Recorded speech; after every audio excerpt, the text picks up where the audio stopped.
have you really considered the implications of what it takes to deny the theory of evolution? I mean, in doing so, you are willfully rejecting the research and expertise of the scientific majority. And you are practically accusing the leading institutions of our society of engaging in a worldwide conspiracy to suppress the truth of creation and to indoctrinate humanity with this fabricated propaganda. You know, that's a pretty bold accusation to make. I mean, you would have to be a conspiracy theorist to believe something like that, right? Well, and yet most Christians are comfortable to simply dismiss the scientific consensus when it comes to evolution. But for some reason, a lot of Christians are not willing to expand this skepticism beyond evolution. We confidently scoff at the science textbooks which claim that the universe is billions of years old, but then we turn around and accept everything else in the text. You know, we accept the existence of these spinning planets and solar systems and galaxies, despite our willingness to deny the very Big Bang by which the existence of these things relies on. Today we celebrate the first glorious anniversary of the information purification directives. You created for the first time in all history a garden of pure ideology, where each worker may bloom, secure from the pests, obeying contradictory thoughts. Our unification of thoughts is more powerful a weapon than any fleet or army on earth. We are one people, with one will, one resolve, one cause. Our enemies shall talk themselves to death, and we will bury them with their own confusion. We shall prevail. On January 24th, Apple Computer will introduce Macintosh. And you'll see why 1984 won't be like 1984. Hey, they tricked us! So, what should you do? Use the millennials and the Generation Z. What should you do differently? Most immediately, you are calling for the international community to safeguard vaccine equity, to respond to COVID-19 and prevent future health crises. Nobody will be safe if not everybody is vaccinated. Nobody will be safe if not everybody is vaccinated.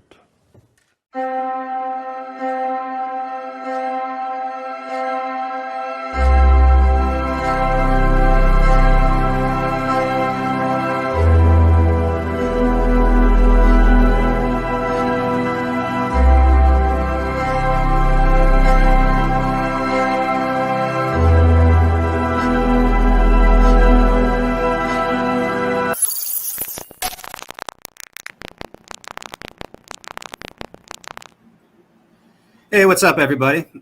Thanks to those of you who are here.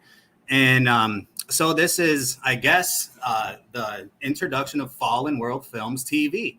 And what it is in reality is just another clever way for me to rerun a bunch of my old material, which is something that's become necessary for me to do, you know, because when you're working against a biased algorithm and your channel is shadow banned, you know, most of the people that want to see this content, you know, my 5,000 plus subscribers, don't end up actually seeing the videos that they've subscribed to watch. So, but not only that, I decided, you know, this channel's been around for about 2 years now, and maybe longer. I haven't actually kept track. I think it's been longer than 2 years. In fact, I think the Forbidden Film may have come out about 2 years ago. And a lot of the content from the original Forbidden Film is what I'm going to be showing today.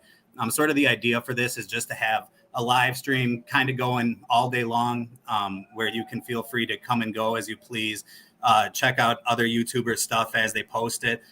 But this will be going on in the background, and you might just see some random old stuff. Now, a lot of the stuff on here is no longer on YouTube anymore, and it's stuff that I either took down or was banned. But according to YouTube themselves, they've changed their policies regarding some of the content that I was talking about in these videos, and they apparently, you know, some of these things we're allowed to discuss now. So I'm going to put it to the test. So yeah, this is going to be a second life for some of these old videos. So hope you guys enjoy this. I'm going to be popping in, especially in this first video here. So I'm going to be right back actually as we get started. But yeah, love you guys. Glad you're here, and let's get this thing rolling. So as I record this, it's kind of crazy for me to consider just how many of you watching this video might not already be familiar with the information that I'm about to present. Because in the time that I was waking up, as we like to say, in researching this information, which goes back just over a decade. This was kind of like common knowledge, but I've been shopping it around recently, and a lot of people haven't heard of this. And what I'm talking about is deagle.com. Now, deagle.com, as the story goes, is a website that has been long since verified as an intelligence operation, a legitimate intelligence operation that's resourced by different governments and militaries. And it seems to specialize in information regarding like Air Force stuff and military aerospace and fighter jets and all types of things like that are way outside of my area of expertise. All right, now what makes this website so famous to truthers or people in the know, or maybe I should say infamous, is something that they refer to as their forecasts. And I guess what they do is just, take a bunch of mathematical statistics from all types of political and mundane areas of everyday life and just all this metadata, and they crunch these numbers and they come up with forecasts for the world for every major country. And when I say forecast, I'm talking about like population growth, population density, GDP, resources, stuff like this. And somebody years ago brought it to everyone's attention that if you're to go to deagle.com and look up their projections for the year 2025, that you will notice something really shocking and pretty scary. Let's just look at it together so you can see for yourself. Okay, so if you look here, you see the United States of America. This last projection is year 2017. Population is 327 million. And now I think we're still right around there. I think we're maybe at 328 million now or something like that. And some of these, density is 34 inhabitants per square mile. The gross domestic product is 19 trillion. GDP per capita 59. Budget is 6 trillion. Okay. And now you scroll over to forecast for 2025 and look at this. The population is now at 100 million from 327 million in 2017 to only 100 million in 2025. So you're talking about a third of the population. You're talking about 2/3 of the population disappearing. And I say disappearing because, I think the first thing that comes to mind for us is some type of mass genocide or something. But without any further information, all we are seeing here is that the population is expected to decrease by 2/3.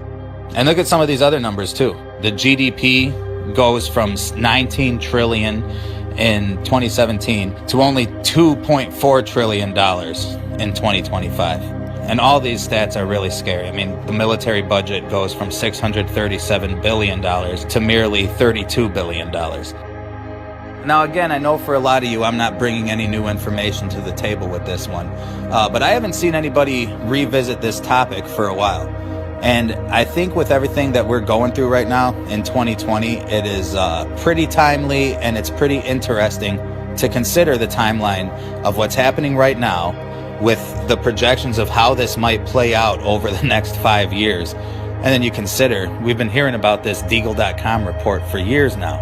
I'm talking, I first became privy to this in I think 2013. And at that time it was already kind of old news. So it must have been about a decade now that these numbers have been out there, maybe even longer, but at least dating back to 2013 or so. And one more thing on the topic of these forecasts. There's only one country that seems to be severely affected by this drastic population reduction, and that's the United States of America. So for my fellow American citizens, hold on and buckle up, because there's some people in high places that are anticipating some really dark days in our near future. So sit back and try to maintain whatever level of comfort that you can muster as we delve into this extremely uncomfortable topic of depopulation.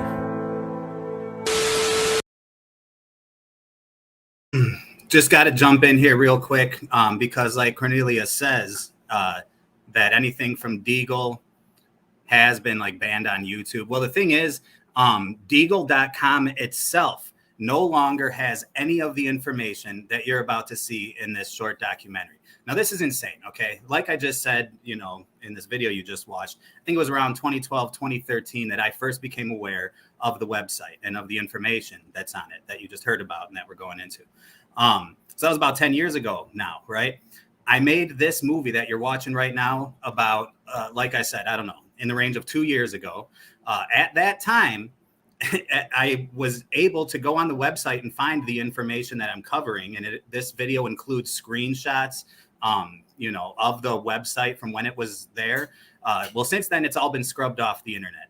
And it's really kind of creepy, because, well, you guys all know what's been going on ever since the year 2020, right? Just over the last few years. The projected date for this crazy depopulation in America was 2025. And you got to think about all the stuff that's happened since then. Well, anyways, not only is this information no longer able to be found online, so I guess you got to take my word for it, or you can look on Reddit and stuff and find that there's millions of people that remember visiting this site themselves and seeing this. But yeah, it's gone now. But later in the video, I also talk about the Georgia Guidestones, right? Because, those famous giant monolithic guide stones that were put up with the new 10 commandments for the future. And the first one was something to the effect, I think, of maintain humanity under 500 million or something like that. I'm going off the top of my head, so maybe that number is wrong. Well, anyways, the guide stones are now also gone. They were destroyed since making this video. So only 2 years have gone by since I made this. And already two of the major points, the very theme of the video, as well as one of the major points it discusses, have both been washed off the face of the earth and really deleted from history. So that, when I tell my kids about this stuff, when I'm an old man, they're just going to have to take my word for it, because they will have no resource to, access to prove it for themselves, So this goes into erasing history as well. But here I am rambling. Let's go back to it.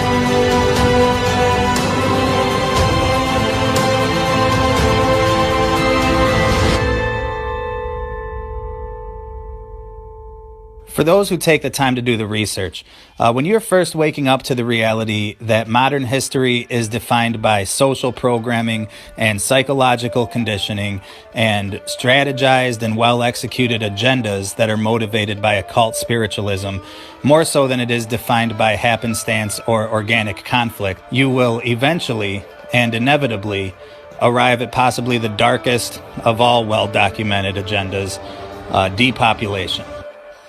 So depopulation means to intentionally decrease the population of a human society, usually by covert means. We're talking about literally killing people off here.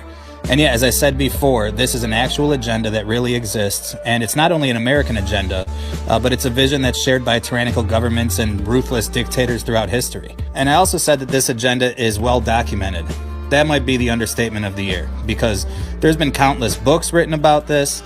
There's been epic debates about it. There's been entire political campaigns on this topic, because what we're really talking about here is eugenics.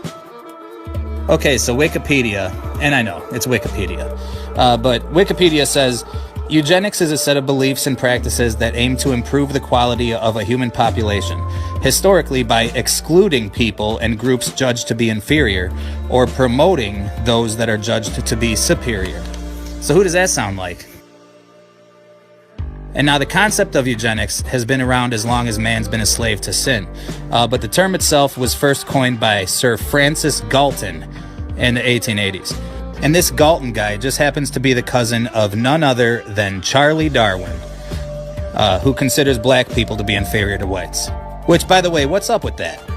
The same mainstream liberal society that breaks down in tears at the punchline of a funny racist joke is the same mainstream liberal society who fawns at this Chuck Darwin guy, who regarded black people to be more primitive than whites. So yeah, Darwin's theory of evolution is really racist as heck. But hey, that's enough about Charlie. My point is that his cousin, Francis Galton, is the one who coined the term eugenics. Another popular eugenicist, who has a much higher death toll than Hitler, by the way, would be Margaret Sanger, the founder of the human butcher shop that we know as Planned Parenthood. And look, I know that should be obvious. I mean, abortion itself is the epitome of eugenics. And we don't need a deagle.com conspiracy video to recognize that. In New York, over 25% of babies get killed instead of being born to this day.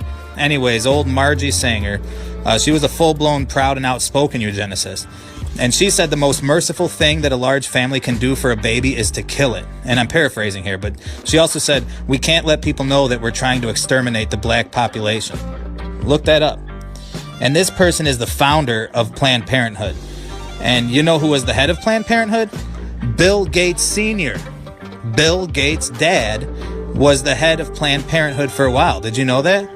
Yeah, so Bill Gates was raised by eugenicists and has himself donated tens of millions, maybe hundreds of millions of dollars to Planned Parenthood. And that's why we shouldn't at all be concerned or alarmed by the fact that he seems to have been put in charge of this current crisis that we're in for some odd reason. Some odd reason that's probably worth billions of dollars, by the way. But anyway, speaking of President Gates, don't forget about this. First, we've got population. The world today has 6.8 billion people. That's headed up to about 9 billion. Now, if we do a really great job on new vaccines, healthcare, reproductive health services, we could lower that by perhaps 10 or 15%. You see, now you understand. That's why I said we have absolutely no cause for concern regarding Mr. Gates. But anyways, Gates works in close alliance with the Rockefeller Foundation, who, by the way, is also behind the Trilateral Commission and the Council on Foreign Relations and the Bilderberg Group. And let's see what David Rockefeller has to say about all this. The United Nations can and should play an essential role in helping the world find a satisfactory way of stabilizing world population and stimulating economic development in a manner that is sensitive to religious and moral considerations. Come on, there's got to be some famous United Nations billionaire that's not behind this. How about Ted Turner? He seems like a nice guy. So we've got to stop doing the two suicidal things, which are hanging on to our nuclear weapons and global. And then after that, we've got to stabilize the population. When I was born, there were so what's wrong with the population? I mean, with too many people. That's why we have global warming. We have global warming because too many people are using too much stuff. But if there were less people, they'd be using less stuff. Okay, so now we can see a trend forming. And, you know, you can't really summarize eugenics and depopulation without at least making a brief mention to the Georgia Guidestones. English, Spanish, Swahili, Hindi, Hebrew, Arabic, Chinese, and Russian. They're the 8 most common languages in the world. Seems like, to me, it seems like a... Yeah, so totally gone. These Guidestones are completely gone. You know, just earlier today, I saw a channel that I really like called, I think it's just called Framing the World Live. But it's a YouTube channel for the dude that is behind Framing the World, who's right now, since I just am bringing this up off the top of my head, I forget his name. So I'm sorry, guy. But I love your content, man. He's a movie director, and he made the movie New World Order Bible versions. And but anyways, he was just talking about the Georgia Guidestones this morning. So if this interests you, feel free to see if you could find Framing the World on YouTube and see what he was talking about. But I personally didn't even watch it. So anyways, yeah, but these are gone. Can you even imagine? Absolutely gone now. Weird new 10 commandments. Is it 10? 10? That's weird, isn't it? Yeah, good catch. Maintain humanity under 500 million in perpetual balance with nature. Wow. Oh, that's interesting. That's a directive? So I could go on and on with clips like this, but this video is just supposed to be a 15 to 20 minute informative video about deagle.com, not a 3-hour documentary about the history of depopulation and eugenics. And again, there's countless other examples I could have shared with you of these world influencers who support the idea of eugenics or population control. But honestly, it shouldn't even take seeing clips like that for you to start understanding what we're talking about here. Because the truth is that you've probably been taught about depopulation your whole life. Maybe not the term depopulation, but how about overpopulation? I mean, the anti-human, anti-population agendas that are just in commonplace education are extremely prevalent. Ideas like the growth of our human population isn't sustainable for the space we have on Earth. Or, you know, that humans are responsible for this man-made global warming. Or that humans are like a parasite on this Earth. I'm sure you've heard that one. Or how about the baby in your belly is really just a disposable fetus. And really, your life itself has no eternal, lasting spiritual value. There is no afterlife, you know, there is no God, so we're taught. We're just careening through the universe on this spinning rock, you know, that came into formation during the Big Bang billions of years ago, in a big, giant, meaningless vacuum where the individual life doesn't really matter in context to the population as a whole. But frankly, with that kind of worldview, what purpose does the population as a whole have either? The point is that this idea of eugenics has been embedded into the very fabric of our modern philosophy and outlook on society as a whole. And of course, I'm speaking to secular philosophy, not the holy word of God, which claims that every man is beautifully and wonderfully made and stitched together in the mother's womb and even made in the image of God himself. But we aren't taught that. No, we're taught that the human life is a temporary experience that starts at birth and ends at death, and that's just it. And after a few generations of being taught like this, the idea of population control becomes more and more justifiable in the minds of the masses. Okay, so let's jump back into this deagle.com forecast thing just for a couple minutes. And the first thing that I got to mention now as I'm looking at this site, the website description says Guide to Military Equipment and Civil Aviation. So I guess that they're presenting themselves more as an online military equipment guide and not so much as an outspoken intelligence operation, as I previously claimed. And some are even describing Deagle to be a military weapons manufacturer. And frankly, as you poke around the site, it's kind of hard to define just what it is. Most of the content that I'm scanning through is just detailing the sales and acquisitions of fighter jets and tanks and all manner of wartime machinery. Now certainly, these details would serve little purpose to the interests of the general public. And outside a few survivalists and weapon enthusiasts, I would imagine that military and government agencies would in fact be the most likely consumer of this type of content. And the site seems pretty dang authentic to me. And so to see this info yourself, go here to deagle.com. That's D-E-A-G-E-L, not to be confused with D-E-A-G-L-E. Don't bother. Don't. Once again, do not even bother following these instructions. You won't find anything there. Which is short for Desert Eagle. And now you can navigate around and see some of this stuff that I've been talking about. Okay, and then when you're here at the main page, if you want to see the infamous 2025 population forecast for America, in which 2/3 of our population is gone, you go over here to countries. It's the second one, and United States of America is the second option. And mind you, you can look through all these other countries too. America is not the only country that seems to be affected come the year 2025, but I suppose there could be some value in this, just because, you know, you're seeing in real time exactly what it's like to navigate to that information. So, but I suppose someone out there will claim that I somehow made this myself. By far, we're the most drastic and worst. Okay, and then you have United States of America 2017, which I guess is the last year that they have this data from. Population, 327 million, as I mentioned in the intro. And look, right down here, they already have forecast 2025, 100 million. 327 million, 100 million. 19 trillion, 1.6 trillion. I think I've talked your ear off enough about all this stuff, but I encourage someone else that has more time on their hands to really delve even deeper into this website and see what you come up with. You guys, the existence of this site doesn't really prove anything.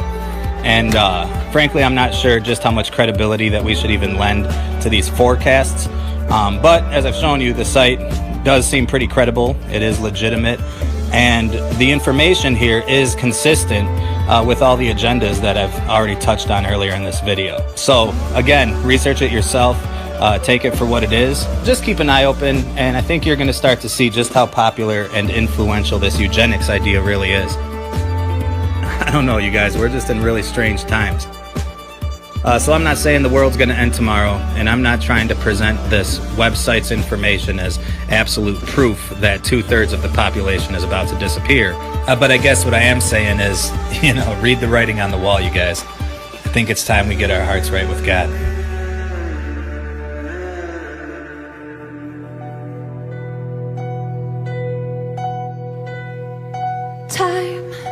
Time is ticking by, and I can feel an explosion inside. And time is ticking by, and I can feel an explosion inside.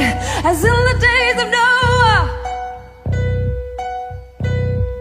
as in the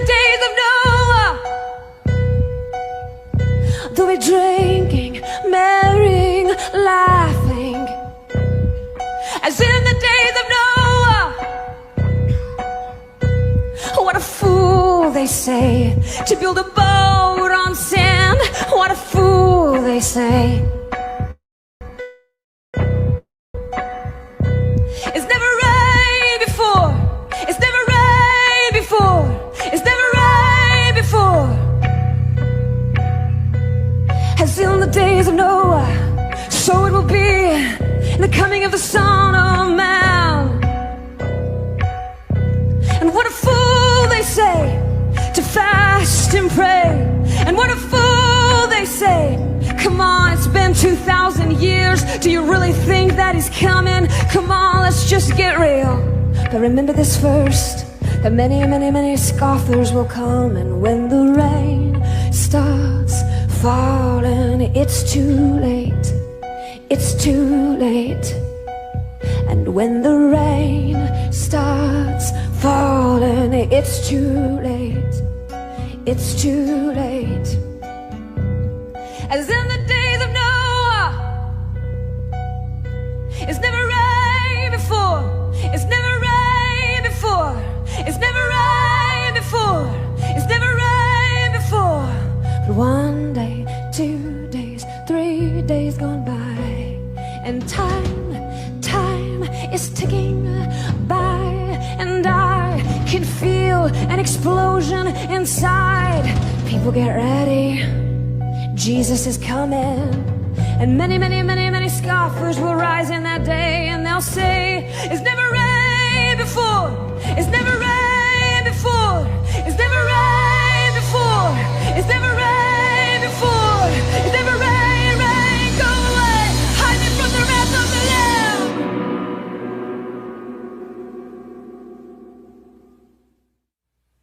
When the rain starts falling, it's too late.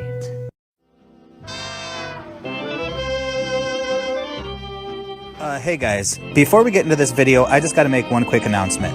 Now obviously I would love for my YouTube channel to be as successful as anyone else who takes the time to do this. But due to the outrageous censorship and delisting that's been dominating this platform lately, I've become kind of concerned for the future of this channel.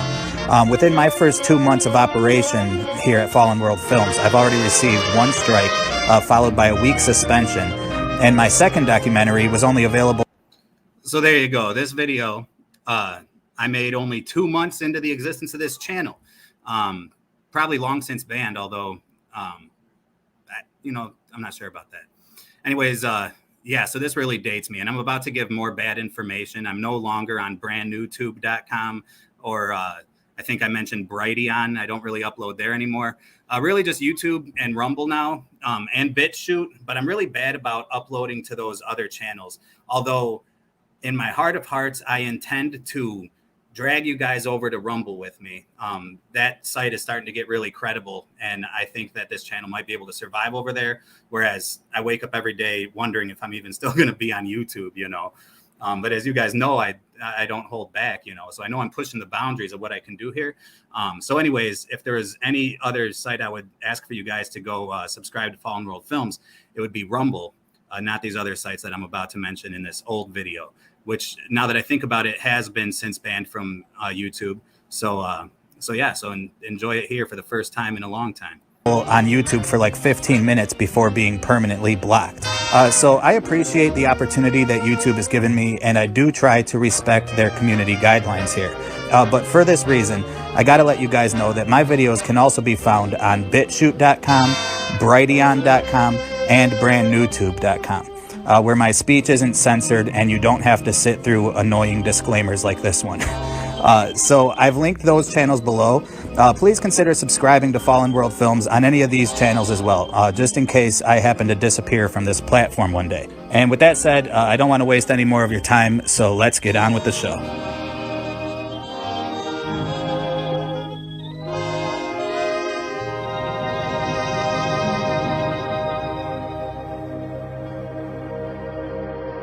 He causeth all, both small and great, rich and poor, free and bond, to receive a mark in their right hand or in their foreheads, and that no man might buy or sell, save he that had the mark, or the name of the beast, or the number of his name.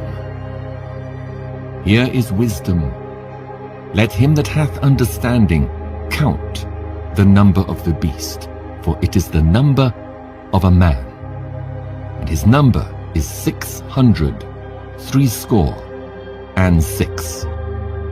The beast you talk about, was he the one who goes around marking people? My grandmother told me about a lot of terrible things that are supposed to happen. The mark of the beast is talked about, Patty. It's probably some kind of identification mark based on the number 666. It says in the Bible that people won't be able to buy or sell anything without it. Kind of a super evil credit card, only it'll be on your hand or forehead. Wouldn't let anybody tattoo my forehead.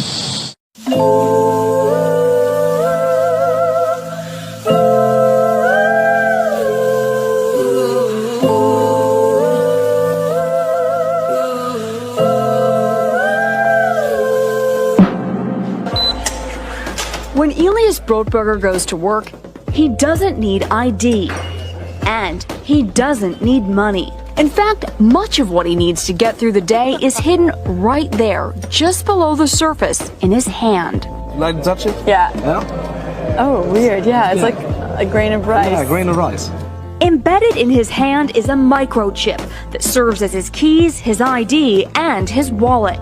In Sweden, the microchips are already here. The microchip implants use the same technology that's in contactless credit cards, which have made cash pretty much obsolete. The whole agenda is to create a one-world government where everybody has an RFID chip implanted in them. All money is to be in those chips, right? There'll be no more cash. And this is given me straight from Rockefeller himself. This is what they want to accomplish. And it has an antenna and some sensors embedded in it. And what we plan to do is work with them to advance a tattoo that could be used for authentication. Now, it may be true that 10 to 20-year-olds don't want to wear a watch on their wrist, but you can be sure that they'll be far more interested in wearing an electronic tattoo, if only to piss off their parents. Right? Wouldn't let anybody tattoo my forehead. Let's say you're grabbing your favorite coffee beverage, or heading into the office, or checking out. Just hover your palm and you're on your way. It's as easy as that.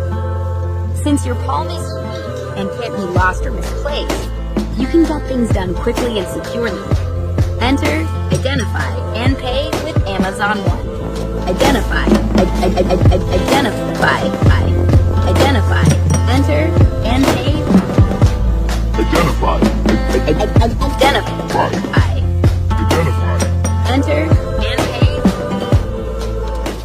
And all money will be in your chips. And so instead of having cash, anytime you have money in your chip, they can take out whatever they want to take out whenever they want to. If they say you owe us this much money in taxes, they just deduct it out of your chip digitally. Total control. And if you're like me or you, and you're protesting what they're doing, you can just turn off your chip. And you have nothing. You can't buy food. You can't do anything. What's the issue here, Hannah? Intimidation and profanity. Oh, no, I was not intimidating. Don't speak, ma'am. I was just trying to... Okay, so, in order to restore calm, I'm invoking my authority as airport security to dock you 1 full ranking point as a punitive measure. This is a temporary measure. No! The score reverts to normal in 24 hours. No, but I need it now. Period. All down votes are subject to a ×2 multiplier. ×2? We recommend you avoid negative feedback at this time. I'm on double damage? Please, remove yourself from the airport immediately.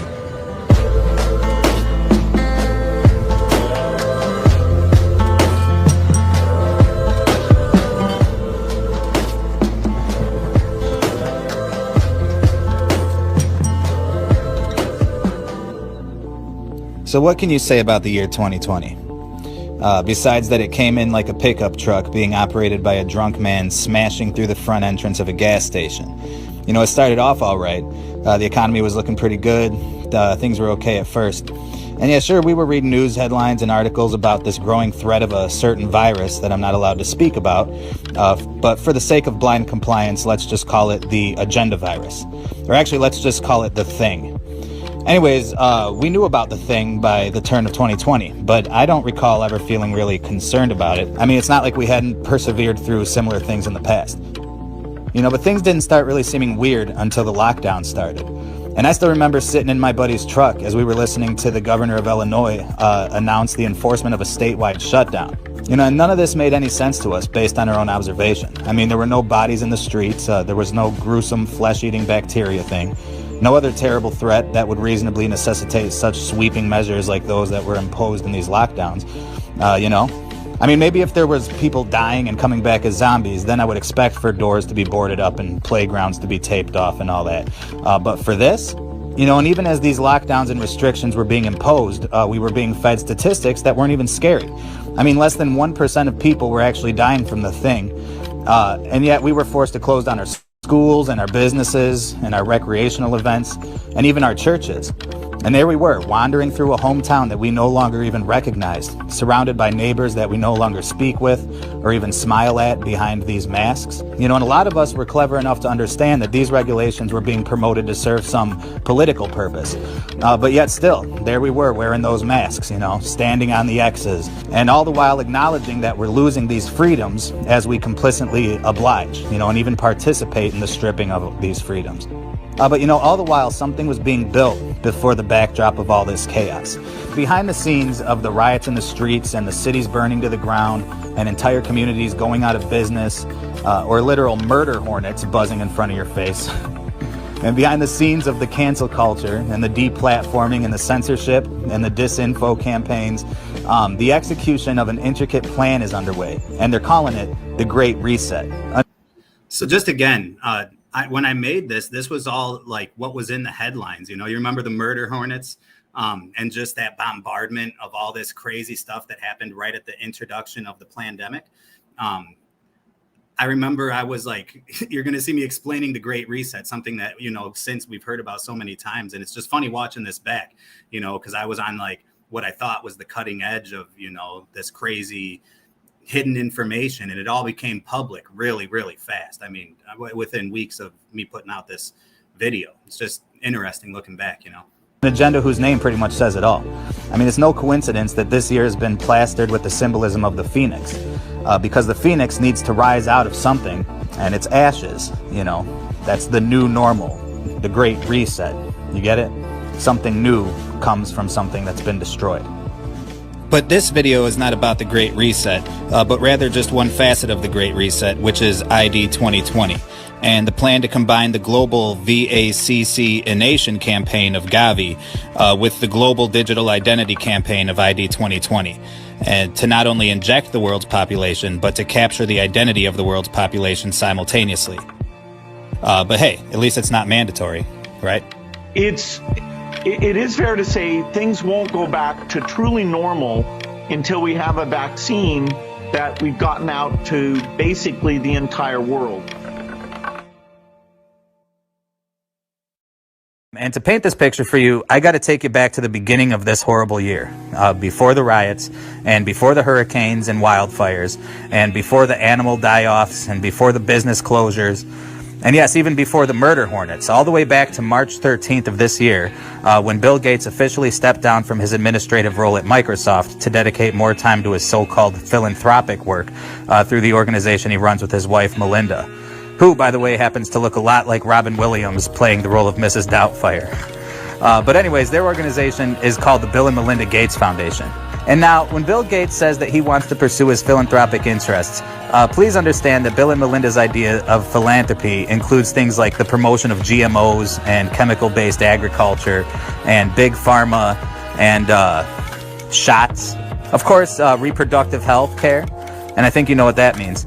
So yeah, Bill and Melinda kind of take a Bond villain approach to philanthropy. And when Bill left Microsoft, I remember reading a headline about it, and my interest was just oddly piqued for some reason. I mean, it's not like I was staying up to date with whatever Bill Gates is up to, but somehow I just sensed that something significant was occurring.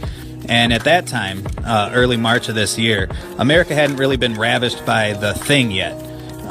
But the media was just starting to buzz about it.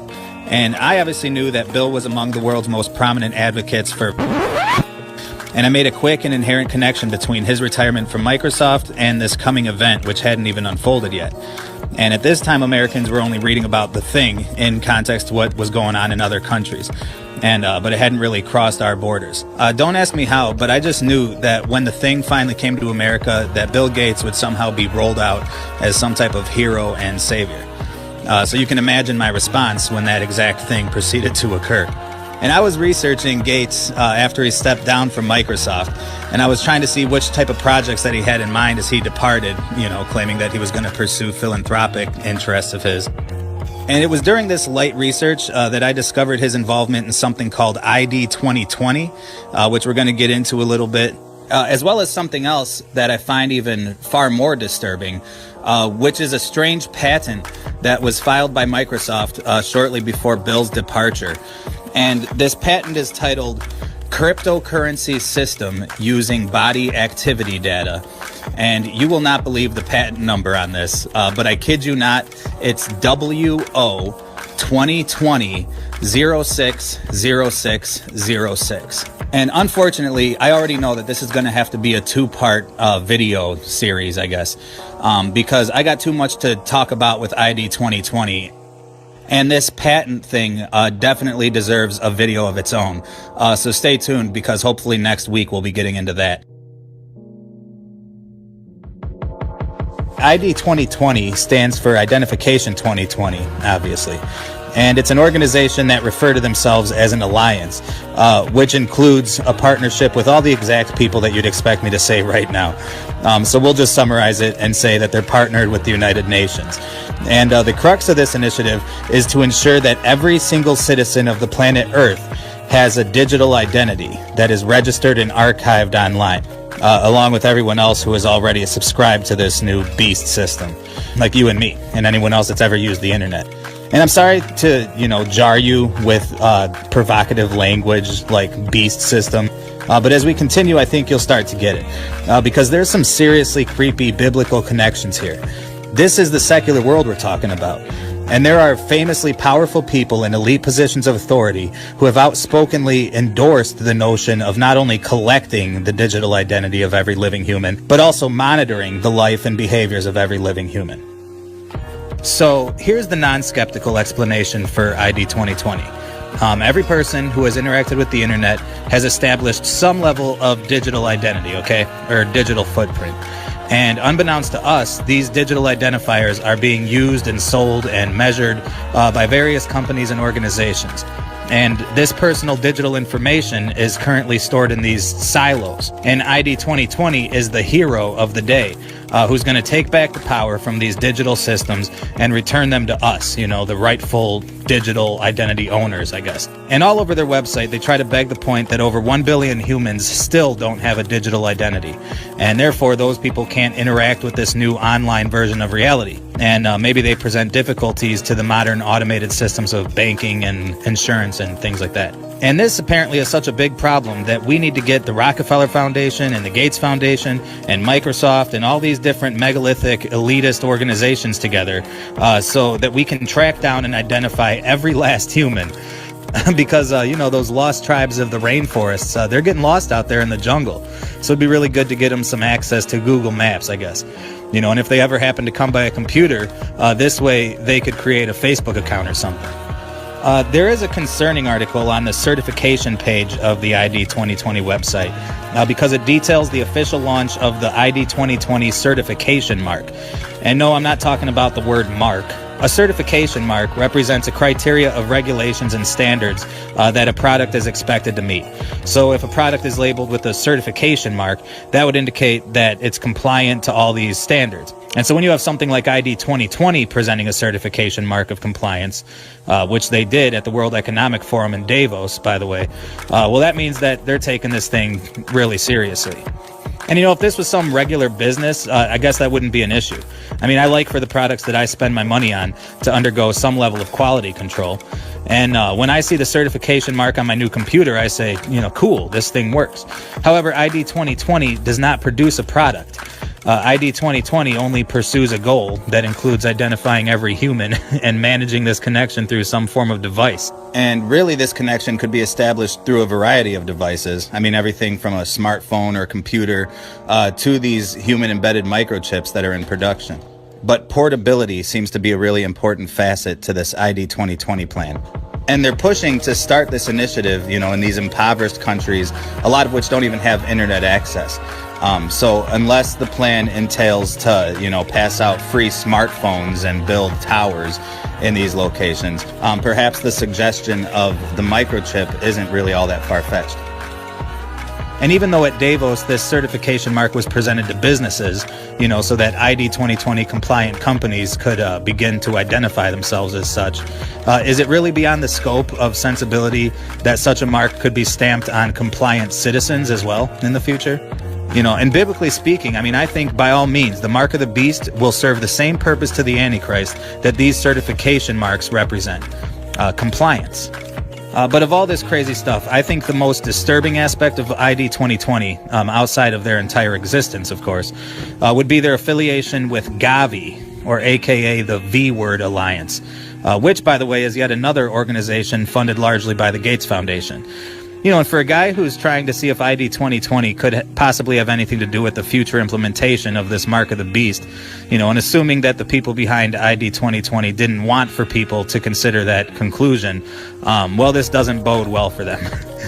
Because the fact that one of their main contributors and business partners is Gavi, for crying out loud, not to mention the Gates Foundation or Microsoft. And look who else is their partner. So yeah, the usual suspects. And anyways, the CEO of Gavi is Seth Berkley. Okay, and here's one out of many similar articles that was written by Dr. Berkley himself, and this one was published back in 2017 for Nature.com. All right, other projects help to inform us of who receives. We are working with a company in India called Kushi Baby, which creates off-grid digital health records.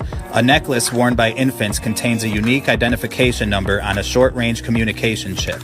Community health workers can scan the chip using a mobile phone, enabling them to update a child's digital record even in remote areas with little phone coverage. And so what, are these babies going to wear these necklaces their whole lives? Do they get new digital necklaces every time their neck grows? Or is this just a soft implementation for something that will soon change forms? How reliable is a necklace compared to a silicone microchip, which again are already in production and already being encouraged for this type of use? Hold on, buddy. You guys, it is time for a quick commercial break. I just realized that we haven't made any money yet today. So let's just make a little money real quick and I'll be right back.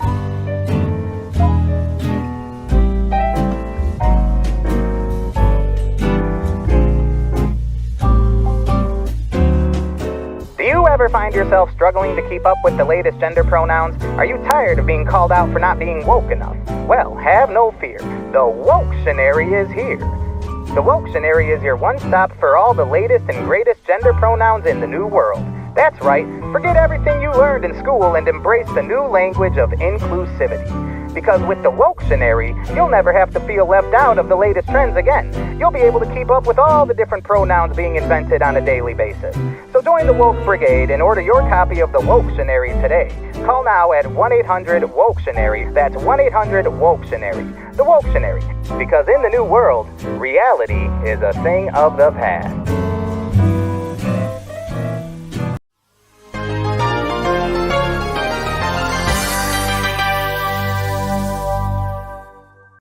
Introducing tolerance tags, the ultimate way to connect with other woke individuals and signal your virtue to the world. Are you tired of constantly having to explain your beliefs and values to others?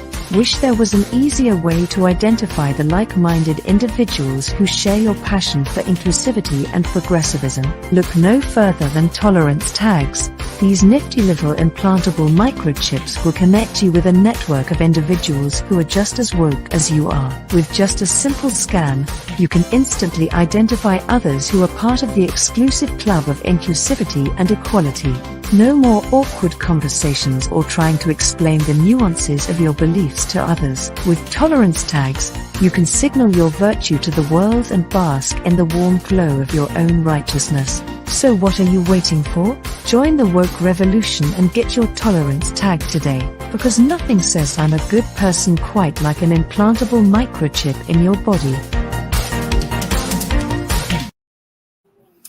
All right, guys. So remember to pick up your tolerance tags and your Woketionary ASAP. And anyways, it just reminds me a lot of this. Here's a PDF that's available through id2020.org. And apparently there was a request for information regarding Bangladesh. And I don't know all the details, but if you just look at the second portion of this first paragraph here, it says A2I and its partners Gavi and ID2020 are committed to jointly researching and implementing a unique ID for infants through digitization of processes in Bangladesh. The program will provide infants and children with a portable, biometrically linked digital ID, either at the point of birth registration or at the time of their immunizations. So, that's not creepy at all. And something you really need to understand about this ID 2020 is that it goes directly hand in hand with the Agenda 2030 initiative. And if you do some follow-up research after watching this video and check out the ID 2020 website yourself, which, by the way, I suggest you do, never just take my word for this stuff. Do your own research. It's pretty easy. You just got to look for it. But you're going to see the words Sustainable Development Goals all over the website. And of course, these Sustainable Development Goals, or SDGs as they're commonly called, are referring to the United Nations Agenda 2030 plan and their infamous list of these specific goals that the nations of this world are expected to comply with so that come the year 2030, we can have a new world order to live in. Okay, and here's an example of that right on their website. Right in this section, it says, a fundamental and universal human right. Article 6 of the Universal Declaration on Human Rights stipulates that everyone has the right to recognition everywhere as a person before the law. The Sustainable Development Goals, 2015 to 2030, this is Agenda 2030, include Target 16.9, which aims to, quote, provide legal identity to all, including birth registration by 2030. So clearly it's not like ID 2020 just spontaneously emerged onto the scene, complete with a proposed solution to this supposed problem of having so many humans on Earth that don't have a digital identity yet. More likely, ID 2020 is yet just another appendage of the United Nations, would be my guess. And this is just yet another organization that was created to move along this particular sustainability goal. And now I'm sure that there's a lot of people that would disagree with that assertion and say that there is no nefarious motive for ID 2020. Or for the idea of urgently insisting that all living men must be digitally cataloged and trackable.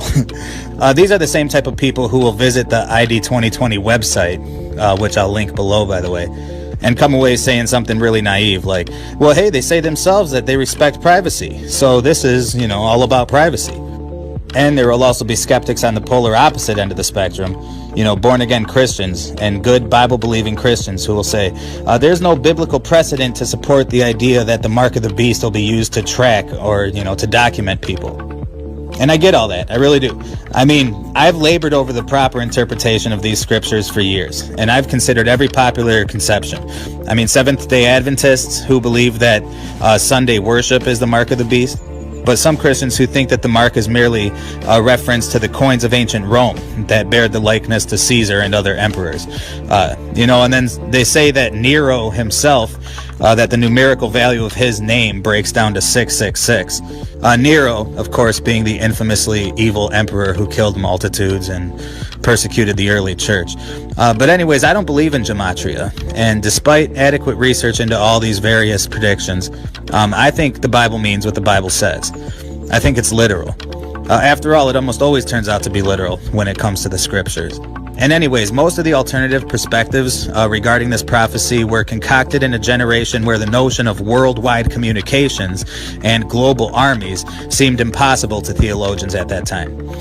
There was simply no existing technology to indicate the possibility of something like radio signals or internet or something like that. And so many credible theologians and biblical historians did what seemed reasonable at their time and adapted the text to a message that they could comprehend. But it's 2020 now. And when the Bible says in Revelation that every man and child, rich and poor, and prisoners and politicians alike, I'm paraphrasing there, but that everybody one day will be forced to receive some type of physical mark into their hand or forehead, which will enable them to buy or sell. Well, that makes sense. That technology is already here. I mean, heck, I have friends that advocate for such a system today. I mean, we're so primed and conditioned for this type of mark. We are 4 generations deep into credit cards now, buying real stuff with imaginary money. Money which is connected to our name and therefore our social security number and therefore our legal identity. 4 generations. Today it's to the point that a Gmail account serves as the golden ticket to explore the internet, like a fake but real world where we can and do get lost. Getting lost on the web. Like it's a fact, like 6 hours a day for most people, including myself, mind you. And so I think there's a reason that it's called the internet. You know what a net does? It catches creatures that are dumb enough to enter it. Or the World Wide Web, right?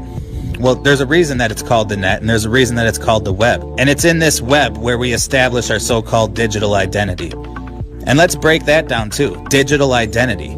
I mean, the term itself implies that man should adopt a second identity, a digital version of ourselves, a virtual version of ourselves.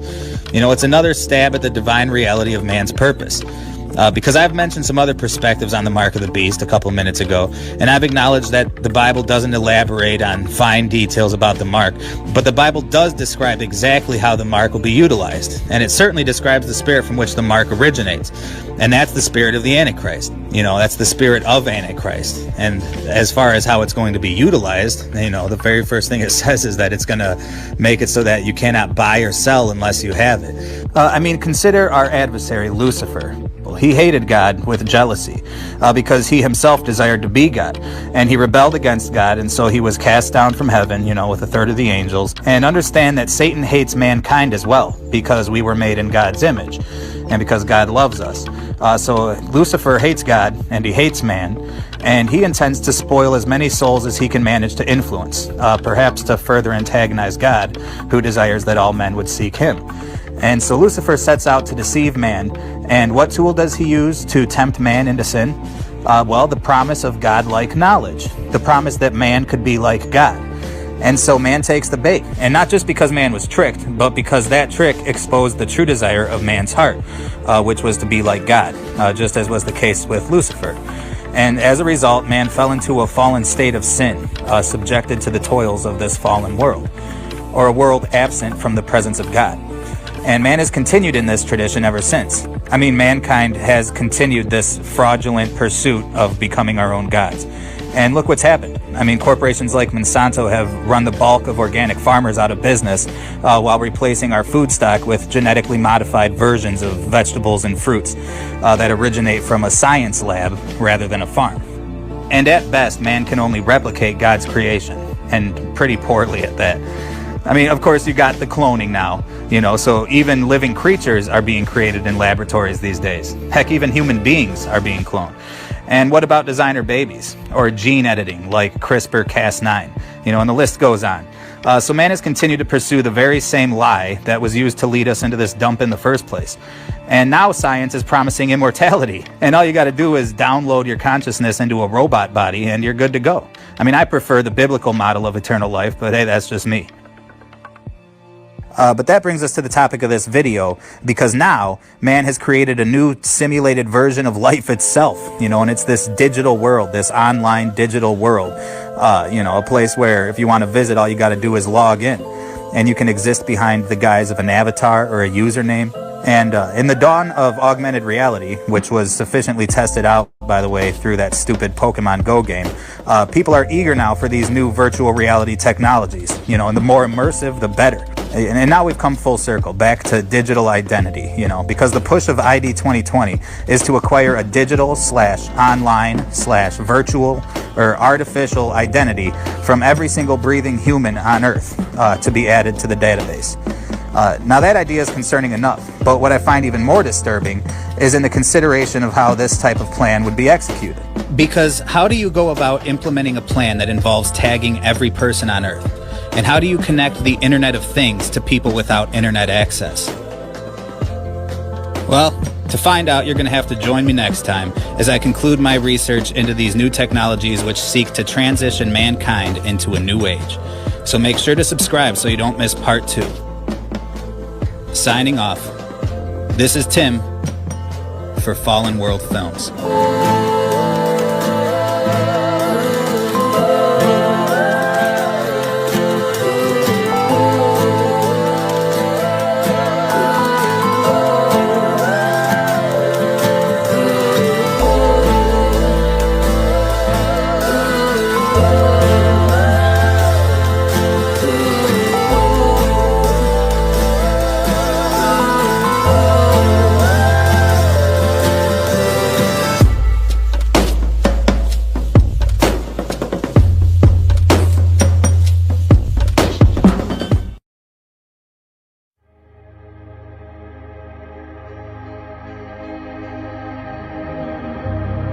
And right when you were starting to think that the mainstream media couldn't possibly become any more brazen in their blatant promotion of this racist and Civil War inciting propaganda, something like this comes to light. And my brother-in-law recently discovered something that he shared with me that's really shocking. And it's shocking in its subtlety and how it's right out there in the open. And what this is an example of real institutionalized racism on a media level. And it's something that you wouldn't expect, and you'll never hear the media talk about because they're the ones perpetuating it. So stick around, you guys. Check this out, because there are layers to the mind control that we're being subjected to. And I think this is a perfect example of that. This is Fallen World Films.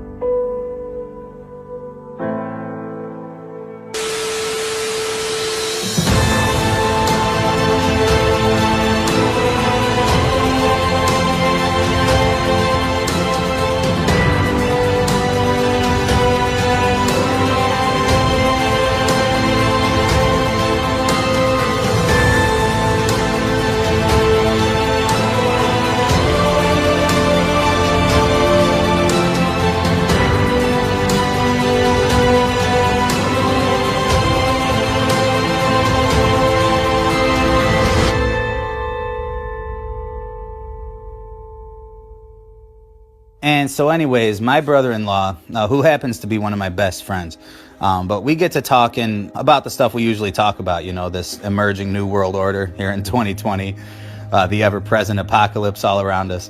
And we got onto the topic of the riots in Kenosha. And this is where I gotta mention, I guess, that he lives in Kenosha, Wisconsin. You know, I live in Kenosha County myself. So, you know, this is right here at home for us. And we were discussing the news coverage of what's going on here and these riots here.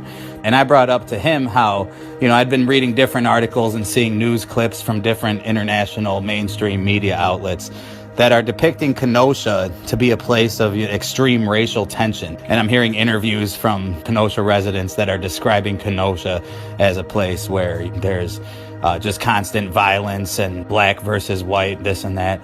And we were just, you know, laughing about it, you know, because anybody from this town, I don't think would ever define Kenosha that way. You know, I mean, yeah, sure, we got our little hood here, you know, but we're right in between Chicago and Milwaukee, and Kenosha is far from dominated by any type of gang presence. And I think that even in the hood, I doubt that anybody would describe Kenosha as a racist community. And, you know, so we're just kind of laughing off the propaganda of it all. And then he brings up something to me that I've never heard before. And he claims that he came across it organically, and it really dropped my jaw. And this is what it is. He said that He'd been reading these articles, and he noticed that when the term white person or black person would be written, that more times than not, the word white would be written letters, whereas the word black, as in black man or black person or black people, would be capitalized. And I was just, I couldn't believe that I had never noticed that before. I mean, I believed him. I know the guy to not be a liar. But I found it kind of unbelievable, you know, but I've since verified it. And of course, you got to ask yourself, well, what's the intention for this? You know, I mean, what's the purpose behind this? Because clearly somebody's making a concentrated decision to not capitalize the word white while simultaneously capitalizing the word black. So why?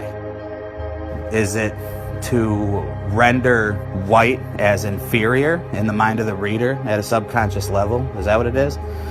You know, lesser than? Are they just bowing to the woke agenda here in 2020? Are they just afraid to not capitalize the word black for fear of retribution? And I certainly don't think that that's what it is.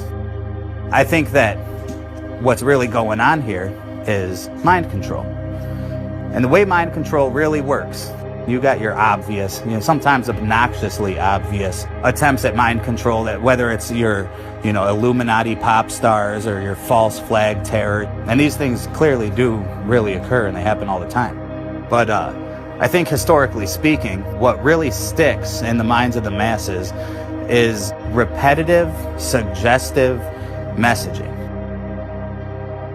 So if the word mind control is a little too conspiratorial for you, think of it that way. You know, this is social conditioning. It's subliminal messaging, suggestive messaging. And suggestive messaging, when repeated over and over and over again, is not only a form of mind control, but the most popular and most effective form of mind control. And so here's what happens. In the mind of the reader, as you're reading through these articles and as you're catching up on all this crazy news about these riots going on in these cities, you're not paying attention to the grammatical orientation of these articles. You're just absorbing the context of what's being written, what you're reading about, right? But on a subconscious level, more than likely, you are catching the capitalization of these words. And it's registering somewhere subconsciously as you see it over and over again. The white just is a little less bold than the black, a little less important than the black.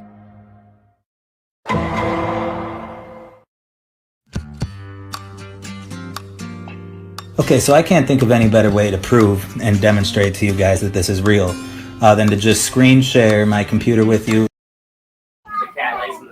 All right, I just want, actually, I'm going to come back in a second. It's too loud. And we'll just go through some of these articles in real time. So I'm on google.com. I'm going to type in the words white people. News, tools, let's go to just the last month, okay?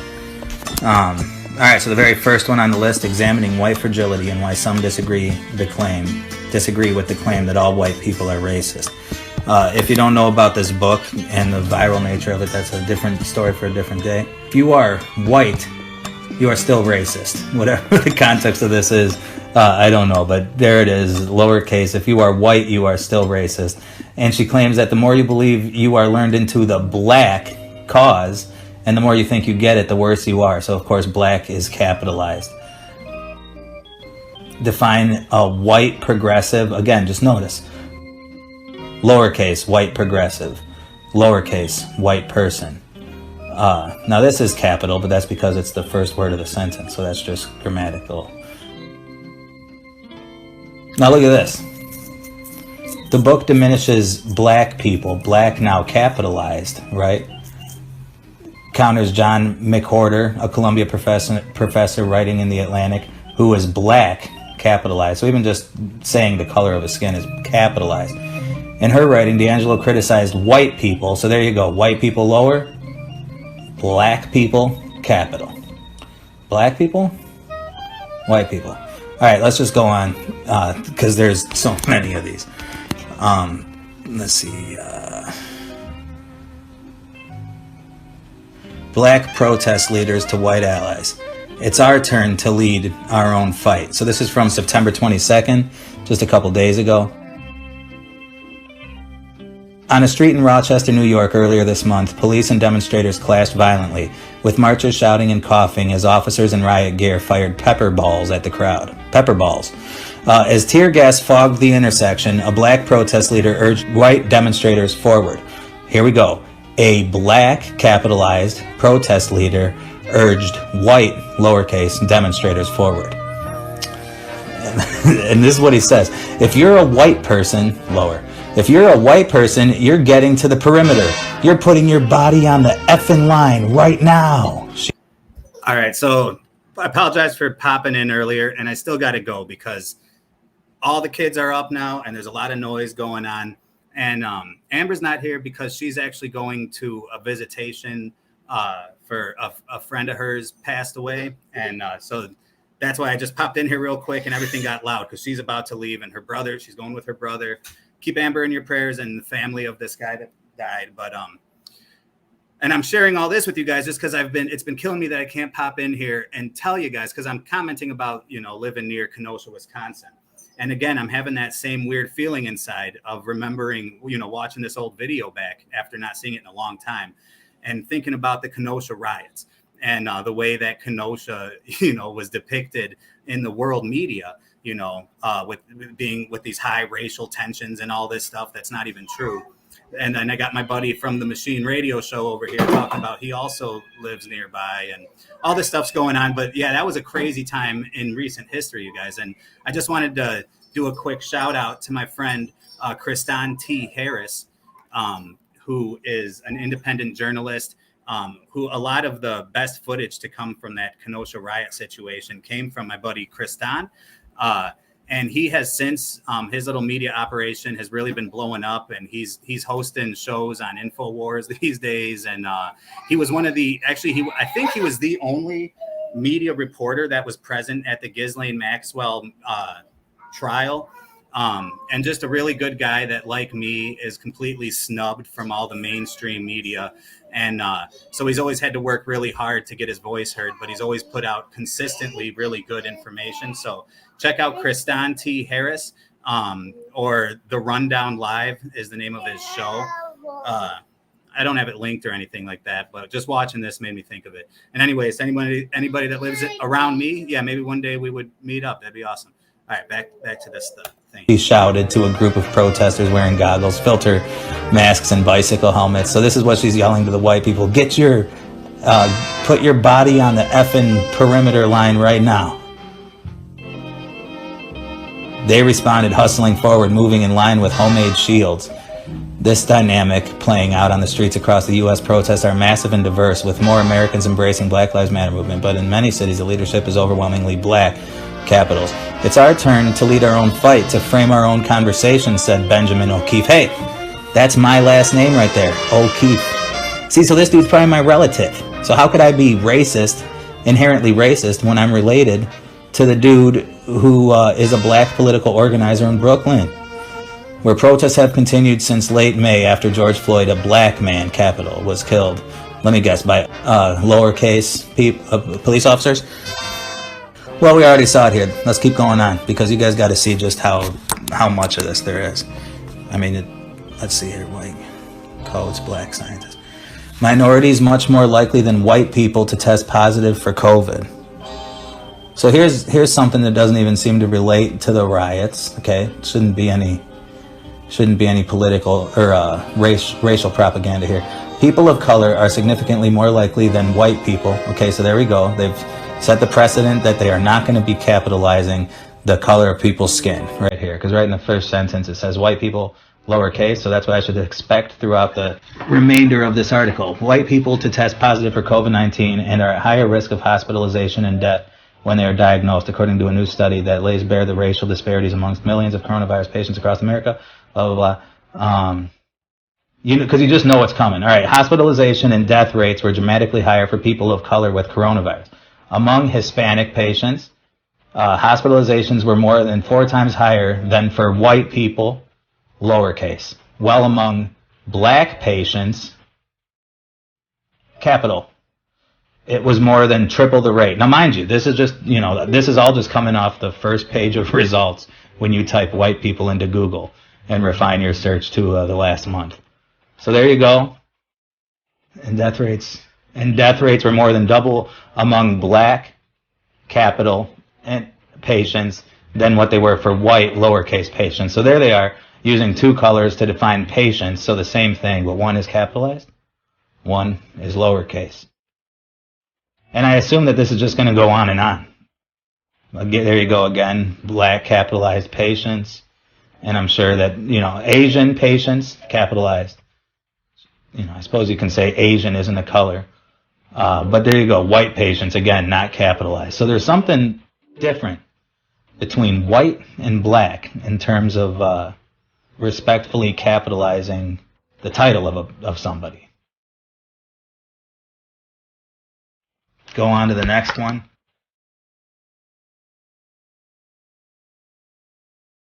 Here we go. Why are white people still racist? This is good.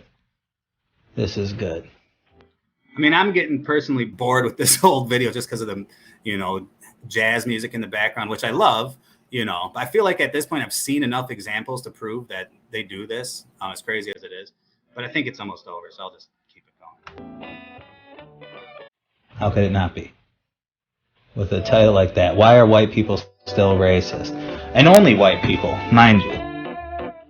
There are no black racists, there are no Mexican racists, there are no Indian racists.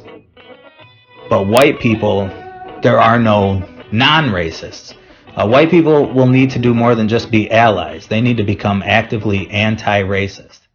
It's not enough to not be racist. You need to be anti-racist. Well, let's hear them out. A personal question I've often wrestled with is, why are white people still racist? He's always thinking about this.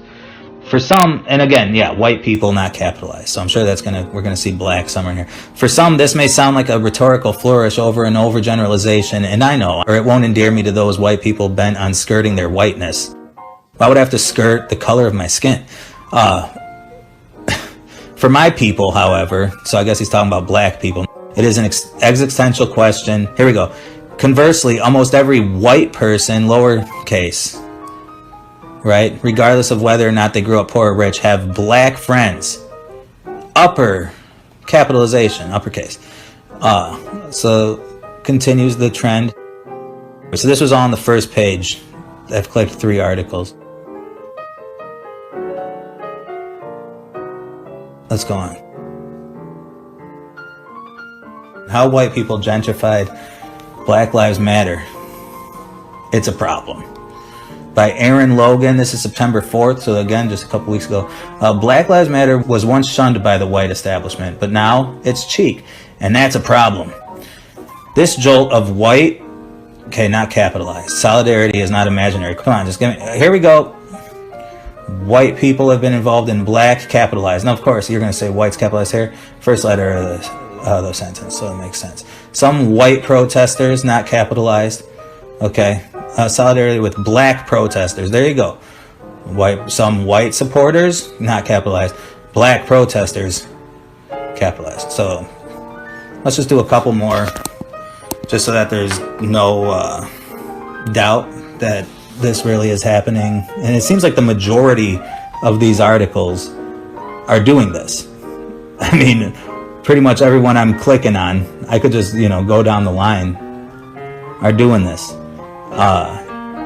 And so, like, what is it? Is there some type of secret agenda that, some secret memo that went out to all these journalists, organizations and media outlets saying, from here on out, don't capitalize the word white, but do capitalize the word black. I don't know, or maybe there's just some kind of AI algorithm or something that's artificially altering these articles to change the capitalization. I don't know, but it does seem to happen on every single one. Quentin Robinson, what white people should know about being black in Missoula. Blah, blah, blah. All right, give me the word. There we go. I sometimes wonder how many actual black people, so there you go, capital B. So give me the white, give me the white, give me the white, give me the white. Where's the white people? Again, but black people capitalized again, which I'm fine with, obviously. Black people should, I guess, be capitalized if that's how you're referring to a group of people. I would just expect the same to happen for white people. I haven't seen white yet, so maybe he is going to capitalize it. But, about black people among the white youth. There you go, lowercase w. Again, I haven't yet come across an article, just clicking these guys, that isn't doing this. Here we go, emails, texts and emails from black, capitalized, indigenous, and people of color, not capitalized, BIPOC. So I guess that's a new, I haven't seen BIPOC yet, but I guess that's what we're supposed to refer to people that aren't white. All right, anyways, activists seeking for counsel on how to deal with white, there we go, lowercase, how to deal with white people. Okay, so white people, not capitalized, against those who are black, capitalized. And I'm sure I could just go on and on.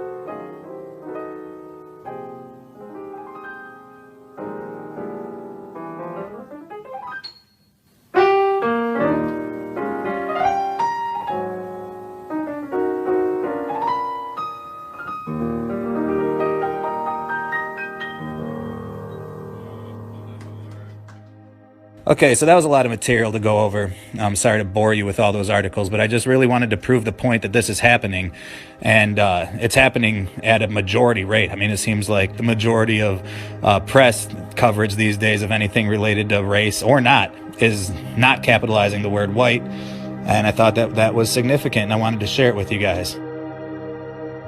Come on, you people. We all came from Adam and Eve. Racism is really stupid on either side. I do agree that there is a such thing as institutionalized racism when it comes to, the black man being kept down. That's true. I think our welfare system was designed to incentivize broken homes in black communities in the inner city. And, there's all types of truth to the idea that the black community has been held back. But as I think I've proven here, there's also institutionalized racism against whites, and it only proves the point that this isn't really about white or black. This is just about inciting a civil war here in America. They don't care about black people, they don't care about white people, but they do care about black people and white people being at each other's throat, because you couldn't ask for a better distraction as they go about redesigning this country into a prison. So they're just going to keep doing this to us, you guys. You can just expect to see this racial divide become more and more polarized through the media as time progresses. And just remember, it has nothing to do with white. It has nothing to do with black. It has everything to do with civil war. It has everything to do with divide and conquer. Before I sign off, if any of you out there are feeling kind of scared about all the stuff going on right now, or worried and unsure about what's yet to come here in the near future, listen, there's a blueprint and there's an answer book that tells you everything you need to know. It's called the Holy Bible, and I think that if there's ever been a time to pick that thing up and start flipping through it, that time has come. And I know you've probably heard it before, but in case you haven't, Jesus Christ is the way, the truth, and the life, and no man comes to the Father but by him. You hit your knees tonight, just repent for your sins, repent from your sins. With an obedient heart, just ask God to reveal himself. Ask and you shall receive. Knock and the door will be open. With that said, thanks for checking out this video. Stick around, I got more coming. This was Fallen World Films, and I'm out.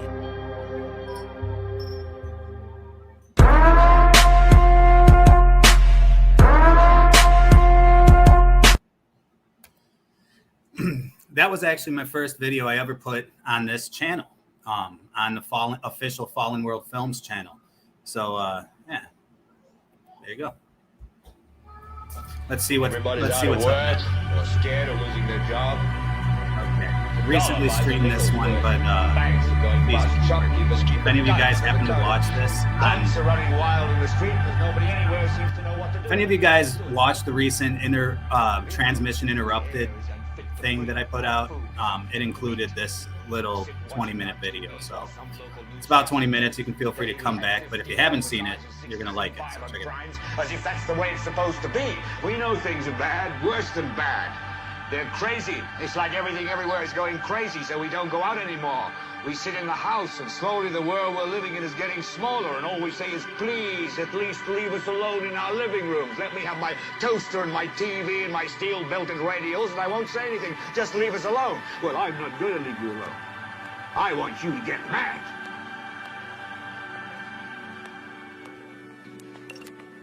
In a repeated national survey, doctors in all branches of medicine, Doctors in all parts of the country were asked, "What cigarette do you smoke, doctor?" Once again, the brand named most was Camel. 7-function, remote control color television. So beautiful, it enhances any decor. Northeast of town. City officials have called for military help. Planes and troops are expected to arrive within the next 2 hours. Meanwhile, running consoles, handsome combinations, 18 fashion award-winning cabinets. Here is the ultimate in television. A supreme achievement in television Your eye engineering. tells why Motorola gives clearer, sharper pictures. For example, See me at my best. See me on a Motorola.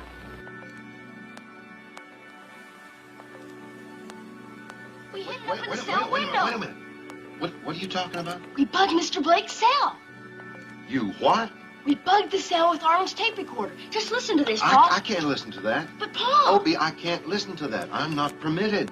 But Paul, you don't understand. Opie, I can't listen to this. Now, I told you about eavesdropping. But Paul, this is different. Yes, it's worse. You overheard a conversation that was supposed to be private.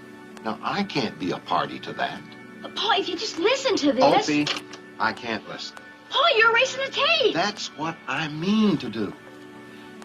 You bugged a conversation between a lawyer and his client.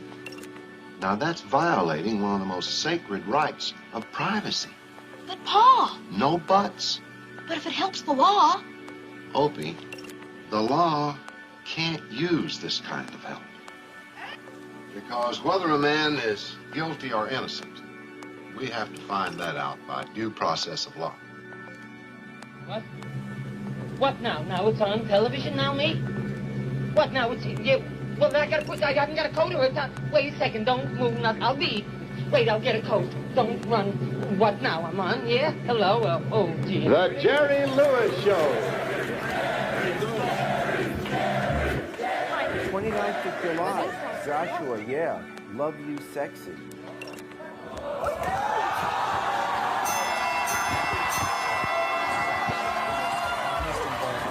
Confessions will be made. Had you told me that, I would have said, that's hot. Secrets revealed. I love my wife, but I miss having sex with my girlfriend. And lives changed. Do you want to save your marriage? I want to save my marriage, but I don't want to fight. All by having sex in this box in front of a live studio audience. Parents were right, your teachers were right, even that creepy scoutmaster with the tight brown shorts was right. TV is slowly rotting your brain and turning it into a slimy, gooey, mushy blob of pudding, and there's nothing you can do about it. See? I just told you what was happening, and you're still watching TV. Amazing.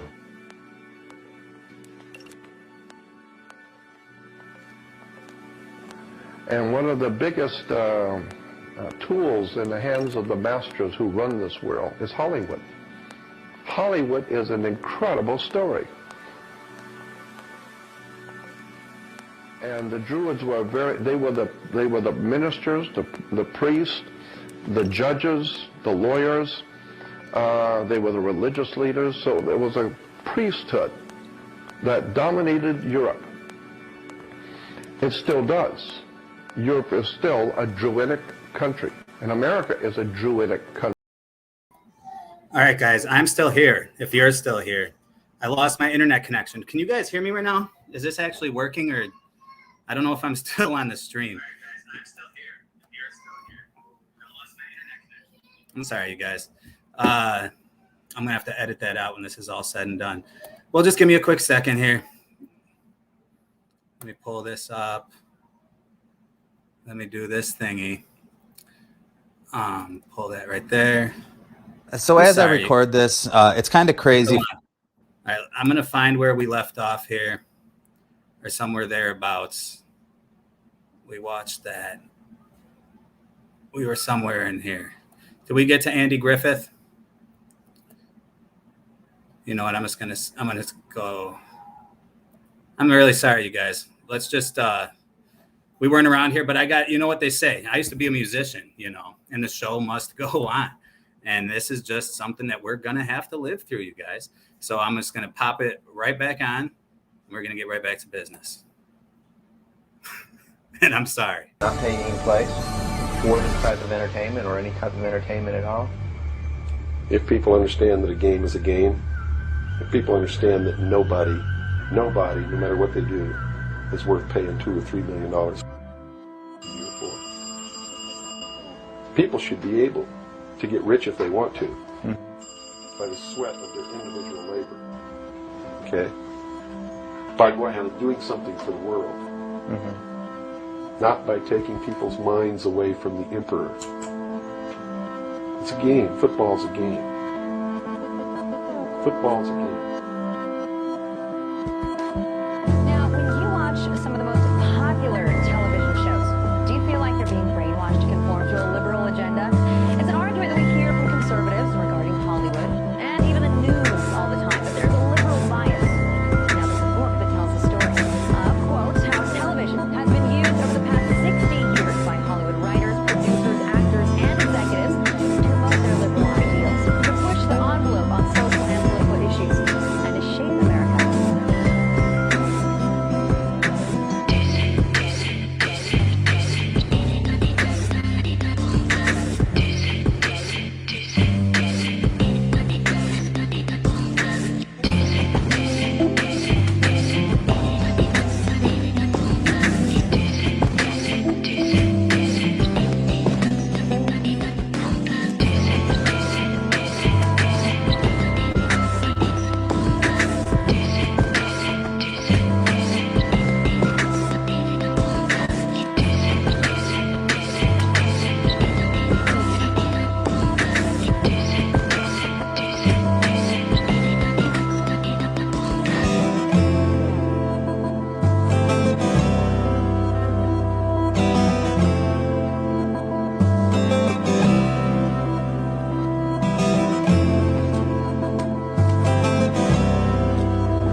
Yeah, that's really good.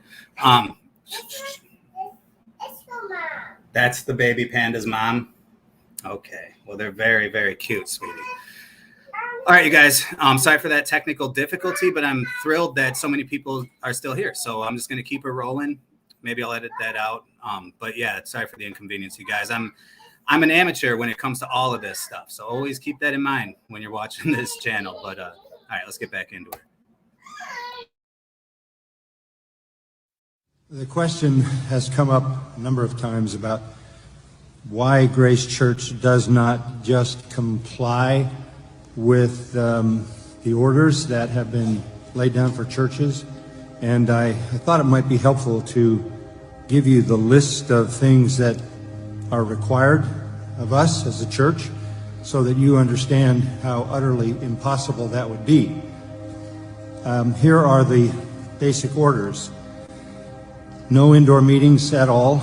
Pre-registration of every person who comes onto church property. People only allowed on church property for scheduled events. Every person who comes on the property is to be screened and have their temperature taken at the entry. We all must maintain 6 feet of social distance at all times everywhere, including the parking lot and the restrooms. Every other parking space must be left vacant. Signs indicating these mandates and also full exposure on social media. Restrooms are to be used during the service to minimize the rush. No hymn books, no communion, no offering containers, no pew Bibles, no singing, no hugging, no shaking hands. Disposable seat covers changed between services, and the services have to be shortened, and based upon the separation, we could only meet in the tent with a maximum of 350 to 400 people. You can see that these are the requirements that would completely shut the church down. Obviously, this is not constitutional, but more importantly, it goes against the will of the Lord of the church. He calls us to gather. Amen?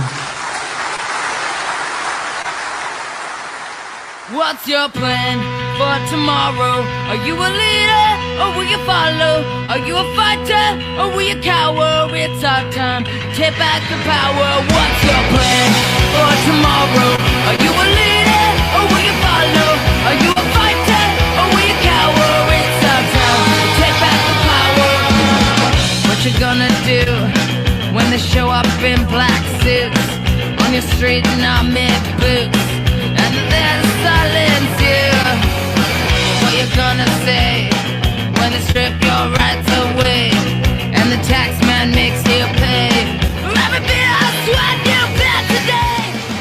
morning, everyone. I'm so happy to welcome you to the Grace Community Church Peaceful Protest. Tomorrow, are you a leader or will you follow? Are you a fighter or will you cower? It's our time. Take back the power. What's your plan for tomorrow? Are you a leader or will you follow? Are you a fighter or will you cower? It's our time. Take back the power. I'm sorry. You gave a keynote speech at the Bohemian Grove Club, sir, a club which openly has mock child sacrifices and satanic worship. So what about the depopulation? I mean, Memorandum 200. Why are you afraid to talk about your depopulation plan? Why don't you get lost? Why should I get lost? So that you know, the New World Order has no legitimacy, and that we as a people are not afraid, and we are waking up to the robber barons and the big banksters who are looting this economy with the Federal Reserve. Well,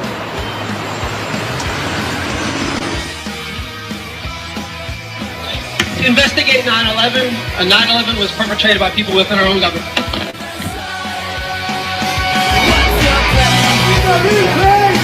Hell is waiting for whoever rejects Jesus Christ. We all going to stand for Jesus. You got to surrender your life into His hands. Is Jesus Lord? Because until Jesus Christ is Lord, He shall not be your Savior. Because the devil is a liar. I'm still standing because of Jesus Christ. You can't tell me that God is not real. You can't tell me that my God is not alive. Jesus said, I am the way. He said, I am the truth. He said, I am the light. No one comes to God but by Jesus. When I put my hand on God's word and held my other hand up to Him and swore that I'd give my life to defend that Constitution, and I'm not trying to be disrespectful, but regardless of what y'all do or don't do, I'm not going to enforce an unconstitutional law. I'm going to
But some people in this town won't go to a church house because they got hurt so badly.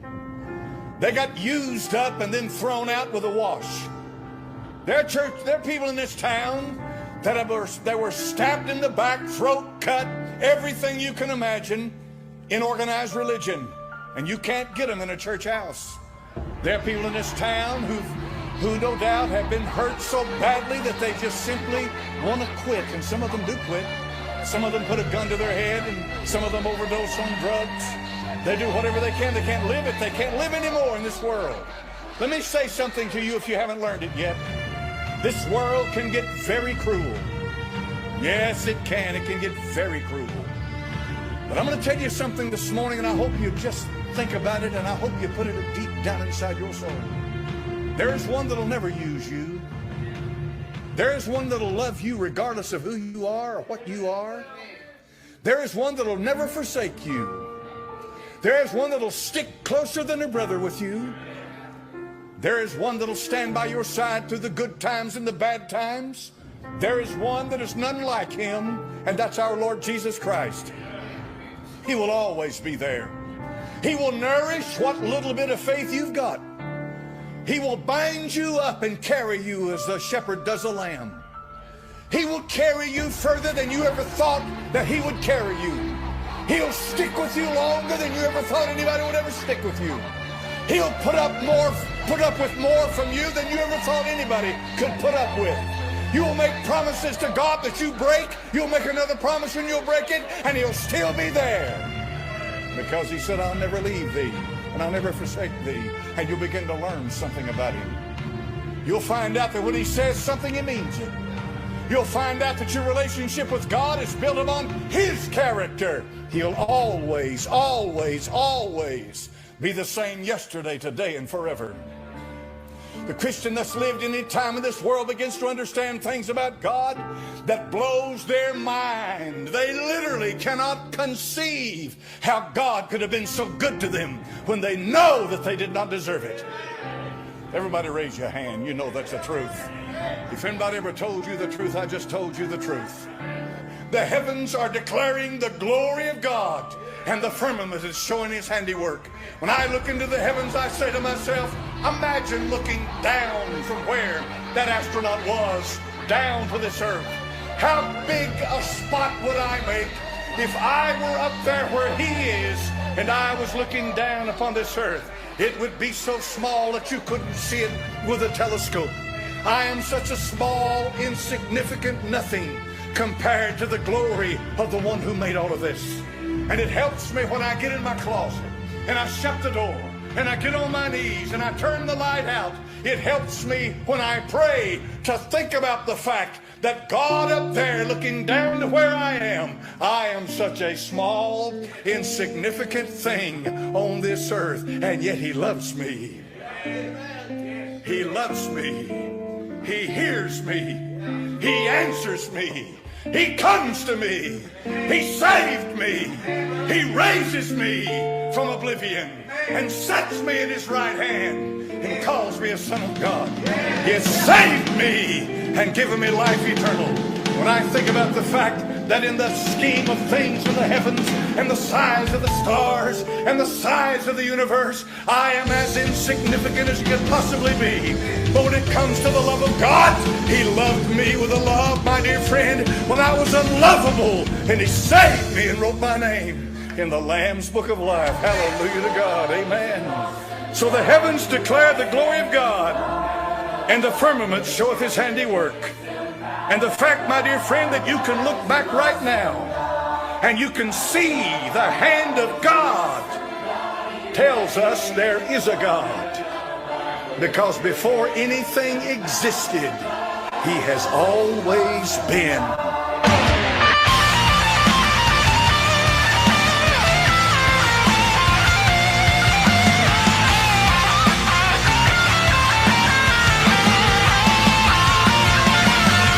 I'm here because he's there.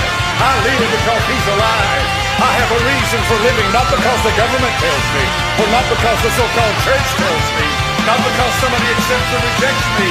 I have a reason for living because I know that one that is from everlasting to everlasting.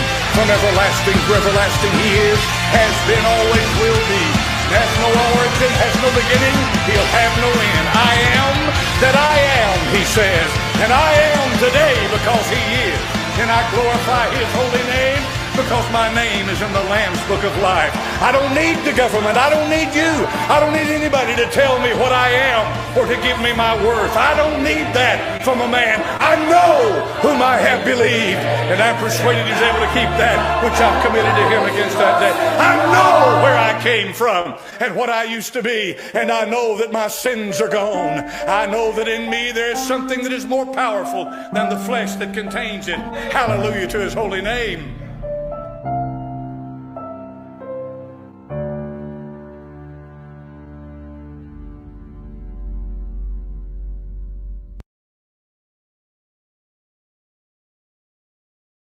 We all love the movie The Matrix and the holodeck. And the question is, when will we be able to enter a room and create this imaginary scenario so realistic that it seems as if we're really there?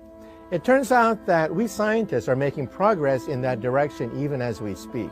First of all, in the future, the internet will be in your contact lens. You will blink and you will go online. You will see individuals and their biography will appear, and subtitles will appear if they speak in Chinese. So you will always know who you're talking to and what they are saying, even if they speak in a different language.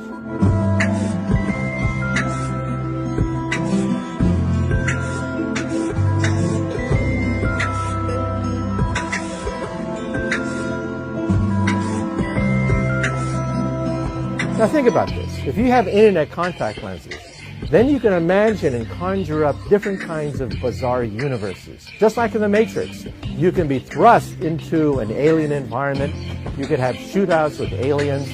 You could have all sorts of wondrous things take place inside your contact lens. Let me introduce you to Mini-Me. Render Keynote.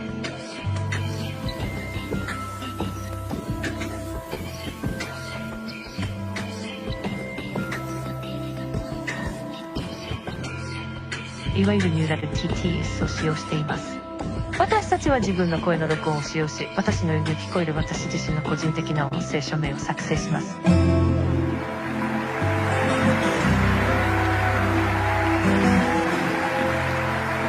Now, as you can see, this is mind-blowing technology.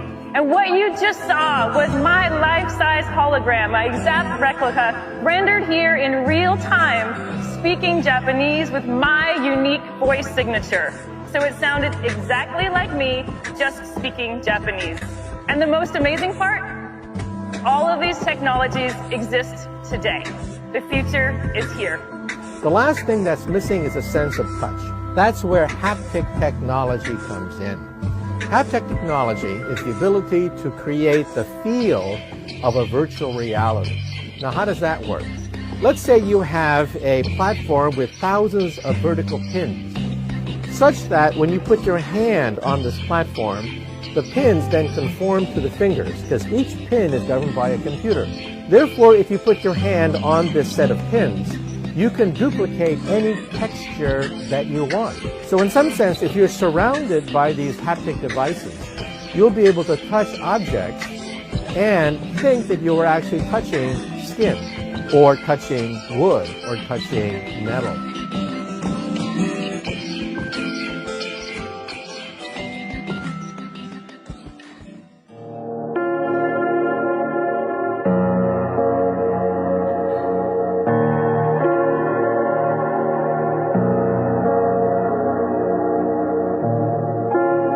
So here's the thing. Despite the fact that I've promoted this documentary as a two-part video series, I continue to uncover information and ideas that I wish to include in my coverage of this topic. So let me just explain what my intentions for this video series are. Now, obviously, with a title like Chipped, the ultimate thesis of this project will be about the infamous microchip conspiracy, and to defend the notion that man will soon be presented with an opportunity to receive a microchip implant, which will enable us to plug in and to connect to this new digital and virtual world. But through this video series, I'm urging you to reconsider your expectations for how this biblical mark of the beast might be implemented. And I think it's important that we recognize how attractive and seemingly beneficial these technologies are being presented to be. And so I'm hereby extending this presentation to at least 3 parts. And I apologize for any perceived unprofessionalism in winging it like this, but hey, I'm just a guy in my kitchen. You know, and as I've been working on this, it occurs to me that when this technology rolls out commercially, it won't be like the scary apocalyptic scenario that we've all seen, you know, where a soldier comes to your house and puts a gun to your head demanding that you accept the mark. Well, not at first, at least, probably. No, I think when this rolls out, people will probably be lined up around the street corners overnight to get their hands on one, or perhaps to get one in their hands, you know. And when we do finally complete our exploration on ID 2020 and the cryptocurrency system using body activity data, you'll understand why it was important to include the facet of virtual reality as well. You know, because at least my generation has been conditioned to eagerly anticipate the arrival of VR for our whole lifetimes. And it's here now. And it's right on time. Now that fiction has become a reality, or you might say a virtual reality. The moral and social consequences of being able to do, or at least have the illusion of doing almost anything, is quite literally mind-boggling. It does raise some interesting questions about the moral implications of virtual theft, murder, or adultery. programmers around the world experimenting with this concept call it virtual reality. Okay, so many years ago, when I was of high school age, I don't know, like 16 or 17, and still living at home with my parents, I remember one time my mom called for me from the living room to see if I could help her figure something out on the family desktop computer.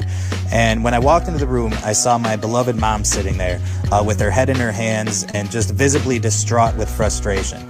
And of course, I asked her what the problem was and how I could help. And as it turned out, the issue was something surprisingly simple regarding the general use of email. Something like, how do I send this email to multiple addresses? Or how do I forward this email? Or something like that. I don't really recall the details. But I do remember that moment, as random and trivial as it may seem. And the reason that it stuck with me is because it sort of spurred a profound revelation to me.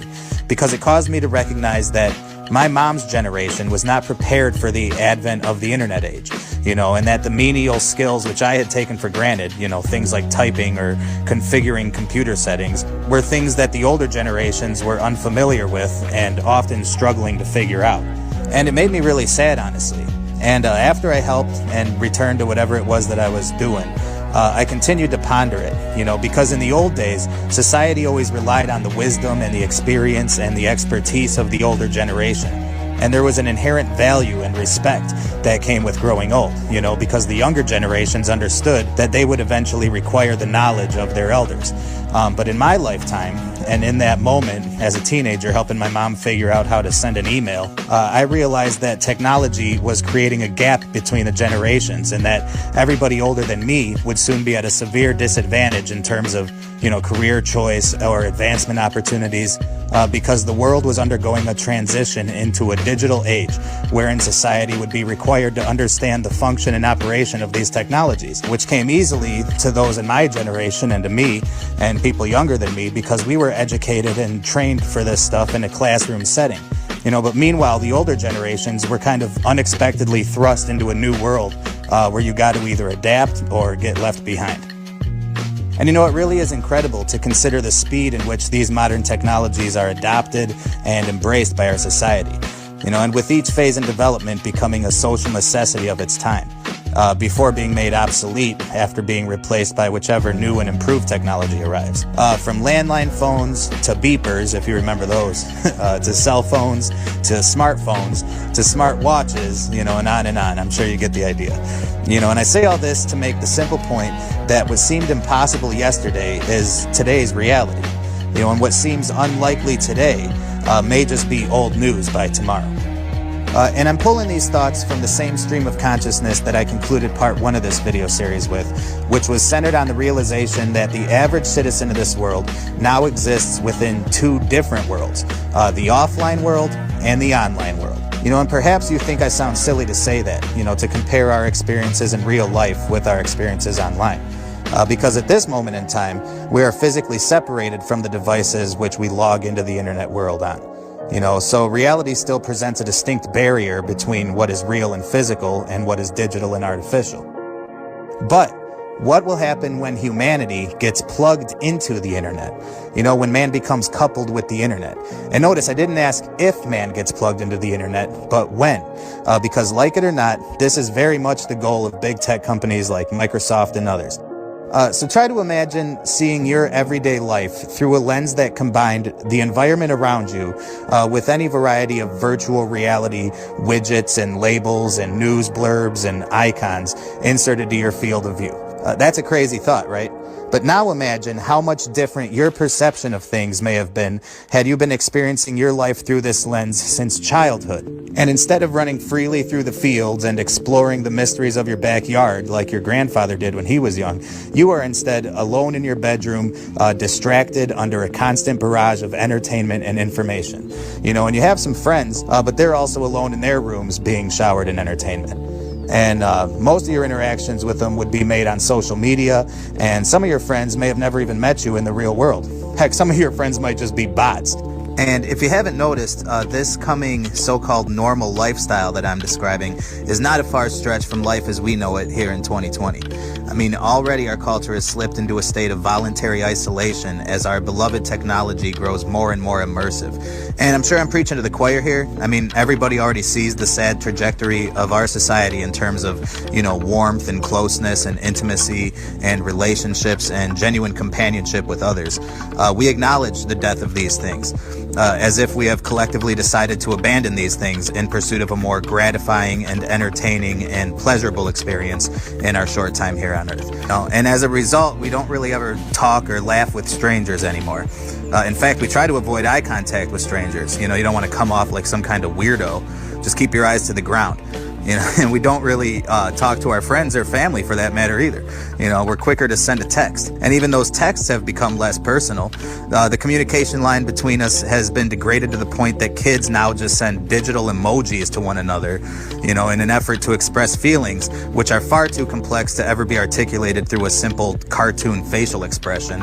And meanwhile, everybody is spilling their hearts and their feelings into their computers and their phones and their internet devices, and updating their social media accounts several times a day to vent about all types of things that would really require a conversation to cope with. But instead, we just settle for a thumbs up icon or a care emoji, because we understand that everybody else is busy with their own social media posts that they got to manage, And somehow our tech devices have become the new outlet by which we express our deepest and most passionate feelings. And it's really a sad picture, to see a sea of people who desire to connect with one another, and they're standing shoulder to shoulder, but their heads are all down and they're fully engaged in their own little digital worlds, and everyone has a million things to say, but nobody's talking, just typing. And what's worse is that nobody on the other end is even going to read whatever it is that you're posting, at least not with the same level of interest that you'd want for them to, because, they got their own posts to collect likes and emojis on. So the question is, what does it look like when you look, 10 years down the line into the future of human communication and expression and interaction in context with the current state of things? Do you remember what I said at the end of part 1 of this video series? That now man has created a new version of life itself. It's called virtual reality. Not virtual fiction, not virtual fantasy, virtual reality. And as we go through this info in front of me, we're going to reconsider the broadness of the intended scope of this technology. Because I know some of you are like, dude, I've known about VR for like 25 years. Tell me something I don't know. And let's just say, as a guilty pleasure gamer myself, I used to long for the coming virtual reality systems. They were constantly being promoted and discussed in relation to video games my whole life. And even ideas like augmented reality once seemed really cool and enticing to me. I love games like Fallout and Skyrim, or any open world first person game that encourages the player to sort of get lost in the immersiveness of the virtual world. And back when I was still just another brainwashed idiot, I remember considering how great it would be to plug into some virtual reality utopia. I remember watching The Matrix and entertaining the possibility that there could actually be something appealing to the idea of existing in an artificially pleasant simulation, as opposed to a naturally difficult reality. And I know that some of you are thinking right now, what does any of this have to do with a chip? And whatever happened to that premise that I was creating about the Gates Foundation and their push for mandatory shots, which could somehow be connected to the mark of the beast? Well, I assure you that we're still right on schedule here. So let's get into this. Have you ever heard of Microsoft HoloLens? It's the virtual reality hardware that was being presented by that ginger chick from the intro who was speaking Japanese through her hologram. And the footage that you are seeing right now comes from the original commercial advertisement for Microsoft's HoloLens, which is about 5 years old at this point. And as you would expect, the technology has only advanced from that point. And in fact, Microsoft has now released the HoloLens 2. And this is where things start to get serious. Because in the beginning of this year, in January of 2020, Microsoft created a promotional campaign for the HoloLens 2. And for some strange reason that has left many people scratching their heads, Microsoft chose none other than one of the world's most prolific and famous occultic sorcerers to promote this new product, the highly acclaimed witch Marina Abramovic. And Marina was made infamous a few years prior to this HoloLens campaign for her involvement in a terrible controversy that became known as Pizzeria Gate, which happened to be the event, by the way, that led to this large-scale media censorship and the coining of the term fake news.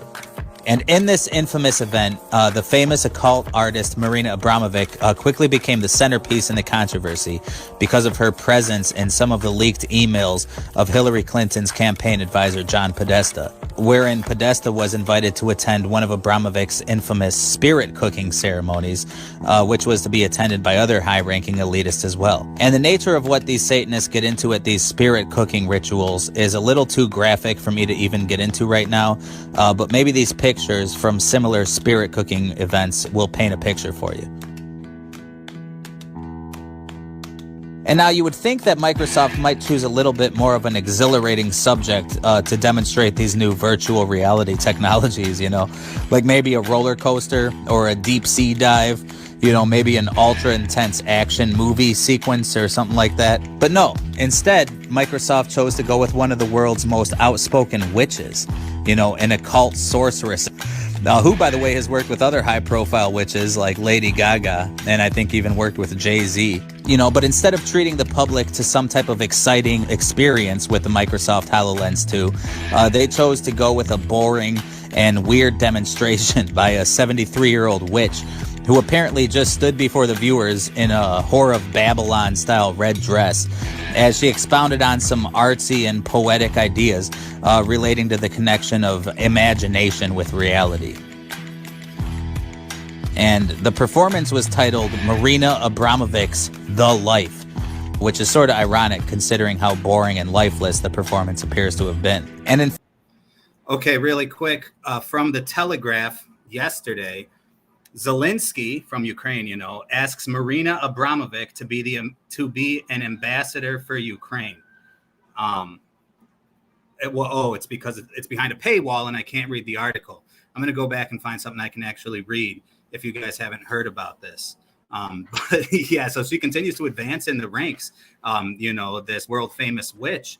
And apparently she's been or is being considered to be part of Ukraine's, I don't know, government or something. I'm going to look into it and we'll find out together. So you got that. In fact, this presentation was so unpopular with the guests that Microsoft not only ended the campaign prematurely, but even pulled the YouTube video which went along with it. I guess that the world was just baffled by Microsoft's strange decision to use a divisive personality like Abramovic as some sort of spokesman for the product. And while I agree that she was a strange choice from a public standpoint, she was actually a perfect choice from a spiritual standpoint, because virtual reality is the essence of what satanic artists like Marina have been attempting to create. You know, a new vision of reality that originates from the imagination of man as opposed to God. But so what, right? I mean, so what if Microsoft chose a known occultist to be the poster lady for their new VR product? I mean, it's not like virtual reality, you know, and Microsoft and these other tech companies have a history of commonality with which. All right. So before past Tim, that's narrating that video, stops talking about Marina Abramovic, let me just read this real quick. Zelensky asks Marina Abramovic to be ambassador for Ukraine. Okay. All right. So Vladimir Zelensky has asked Marina Abramovic, the performance artist / witch that, you know, we just talked about and exposed here, to be ambassador for Ukraine. Miss Abramovic, a fierce critic of Vladimir Putin's illegal invasion, and I'm sure also a big viewer of CNN. But anyway, said the Ukrainian president has asked for her help in rebuilding schools. Oh, so she's going to be in charge of rebuilding schools. So she's actually going to be a Ukrainian leader over children. So that's good news.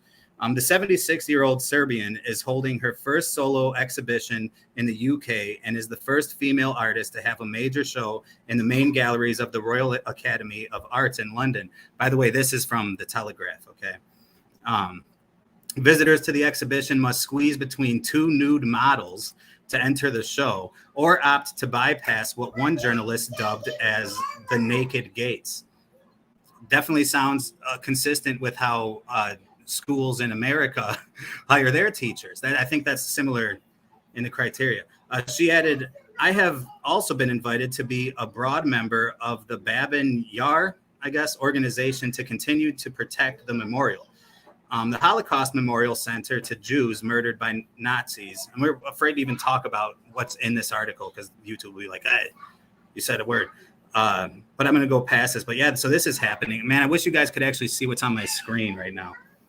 But I'm not tech savvy enough to pull this up as a screenshot on another video. I should figure that out.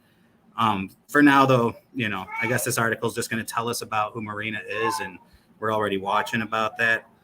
But yeah, being considered by Zelensky of Ukraine to be an ambassador of education to some extent.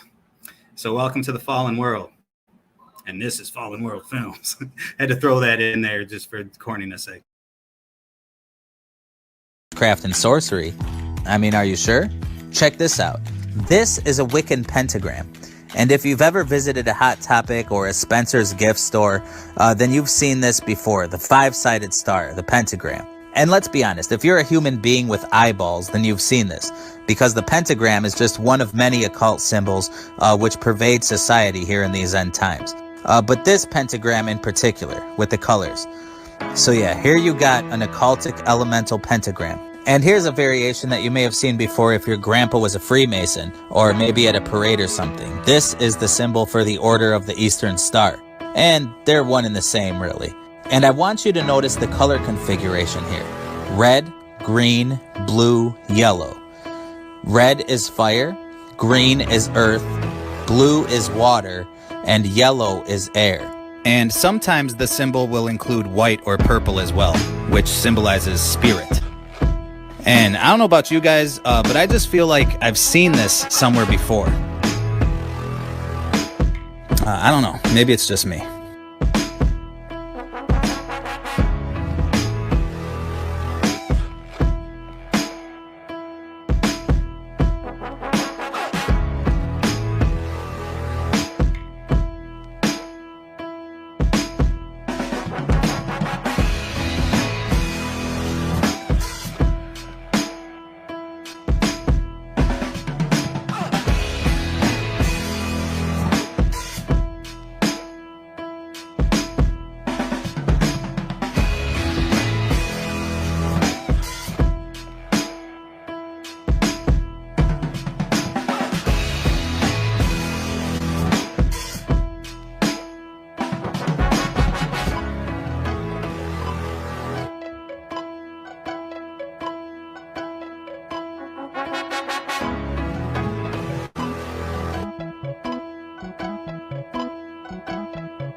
So we could just go on and on with comparisons like this. And honestly, I'm really tempted to expound even further on this complementary relationship between the occult and the digital tech world behind the scenes of this burgeoning VR and AR technology. But I'm drifting too far from the main point that I'm trying to establish here. Because, you know, while evidence is essential to research, I know that there's thousands of articles and even videos on this platform that document and expose a lot of the satanic connections to topics like this. And as I've said before, I kind of expect for my audience to know a lot of this stuff, you know, and for those that don't, I always encourage you to do your own research, at least to whatever level satisfies your own curiosity. And so in these videos, I'm approaching these things from a more philosophical standpoint and from the standpoint of biblical wisdom.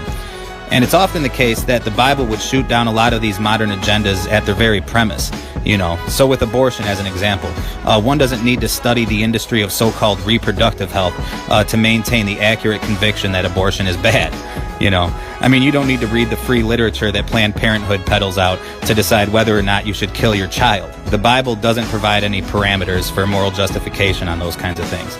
And honestly, you know, being made in God's image, a lot of these agendas are in conflict with everyday common sense, and the acceptance of such socially destructive ideas tend to require some level of indoctrination. And you could say the same about things like gene manipulation or putting fluoride in the drinking water. You know, some ideas are just evil from their initial suggestion, you know, and any further investigation would be unnecessary. Because in a lot of cases, the very premise of some of these ideas are in conflict with your foundational convictions. You know, it's kind of like that scene from the movie Jurassic Park, where the park's creator is explaining to the visitors the science behind how they managed to resurrect these dinosaurs from extinction, you know? And then Jeff Goldblum's character says something like, You know, just because you can do something doesn't mean you should do something. And I think that virtual reality is another one of these concepts that society should beware of by principle alone. But I guess that perhaps it's too late for that now. Regardless, it's a shameful thing that mankind maintains an interest in the pursuit of this existential escapism. Myself being just as guilty as the next guy in a lot of ways. I mean, as I said before, you know, I play video games sometimes, and my wife and I will watch movies sometimes. You know, I mean, I'm sitting here making a YouTube videos for crying out loud. You know, and if it's not that obvious, I spend a decent amount of time researching these things on the internet for hours at a time as well. And as hypocritical as this message might seem in light of those admissions, I think if you're honest, you'd admit that in 2020, this is just how life goes now. And it's certainly not very difficult to predict where it's going to go from here. And when society soon adopts this new augmented reality technology into our daily lives, which I'm willing to wager will occur probably in the fourth quarter of this Great Reset initiative that we're all currently being subjected to. But you'll be able to look back and recall the multitude of ways that we'd been conditioned to anticipate and accept this thing, you know, and that we've been prepared for this. I mean, I'm 35 years old, and I have no doubt that I spent way too much time in front of a screen throughout my childhood. And yet most of my time was spent constructively, you know, playing outside and running around with my friends. And even back then, the adults would criticize the amount of time that kids were wasting on our phones. You know, and we didn't even have internet or nothing. We just had games like Snake and Falling Numbers. You know, and if you had a super expensive phone, then you might have something like Pac-Man. But even then, just with the mere advent of texting, my generation became just a little less social, you know. And then the video games started getting really cool and good with these expansive worlds that you could explore and popular games that required over 100 hours to complete. And so in elementary school, you know, I couldn't wait to get out of school so that I could go play outside. And then in junior high, I couldn't wait to get out of school so that I could go, you know, play with my friends.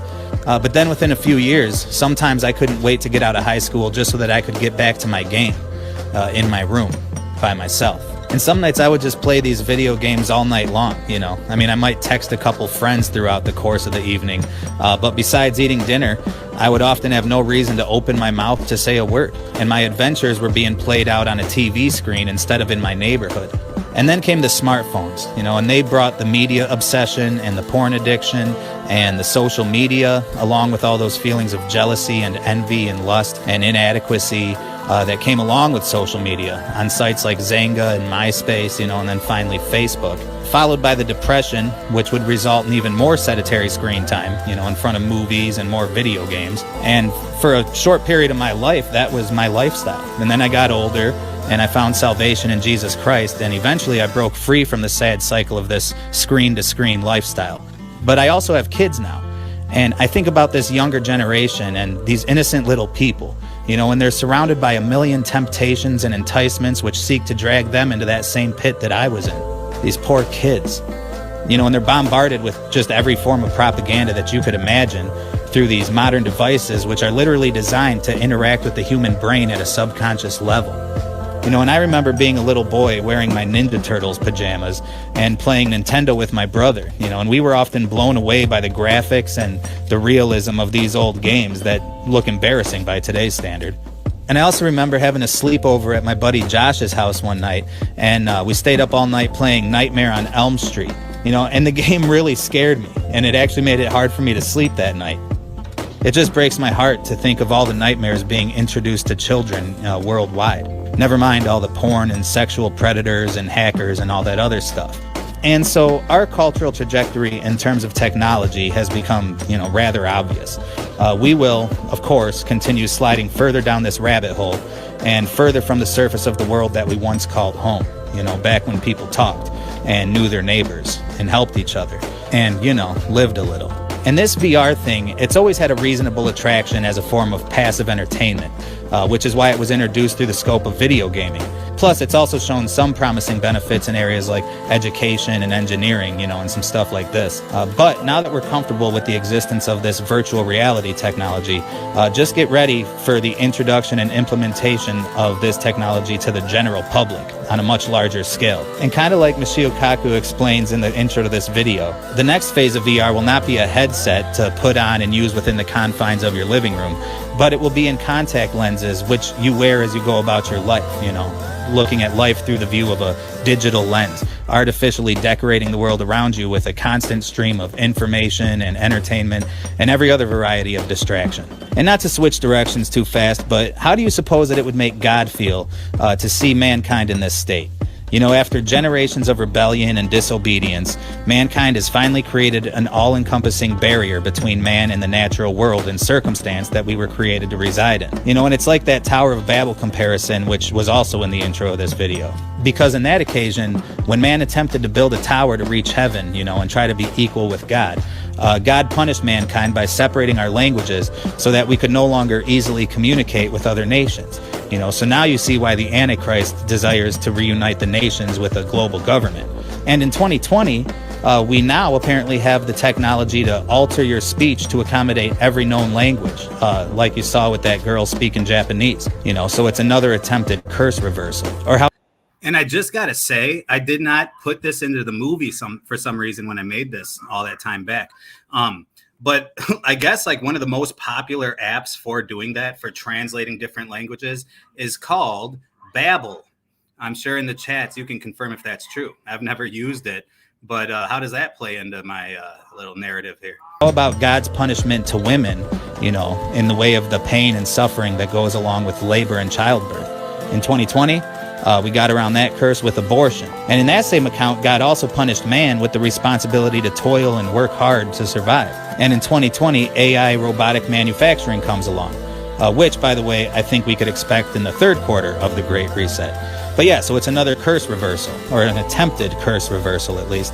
And so if I had to guess, I'd say that God is probably not too fond of this mockery and imitation of reality that we're trying to create down here. And look, remember that this VR stuff is just one facet of this transition process that we're undergoing right now. In part 1 of this series, we discussed ID 2020, which seeks to capture and catalog the digital ID of every person on Earth. And then in this video, we discussed, how this new digital world will look through the arrival of this virtual reality. And I'm not making any promises, but I really think that I'm going to be able to cram everything else into one final video for this series, which will reveal what I consider to be the most disturbing aspect to this whole thing. So if you're not yet subscribed, please consider doing so that you don't miss part 3. And also check out part 1 if you haven't already. And I also got to say that since then, actually really recently, I did release a video that just captures the clip that talks about that technology that was just referenced. The WO 2020 060606 device. I just recently put out a video. It's called, I think the video is called, Could This Be the Mark of the Beast? So if you just haven't seen that yet and just want to skip right to that part, that's what you should look for. Or just go to my channel and just look at recent videos. You can't miss it. It just says WO 2020 060606. I would say that you guys should watch that.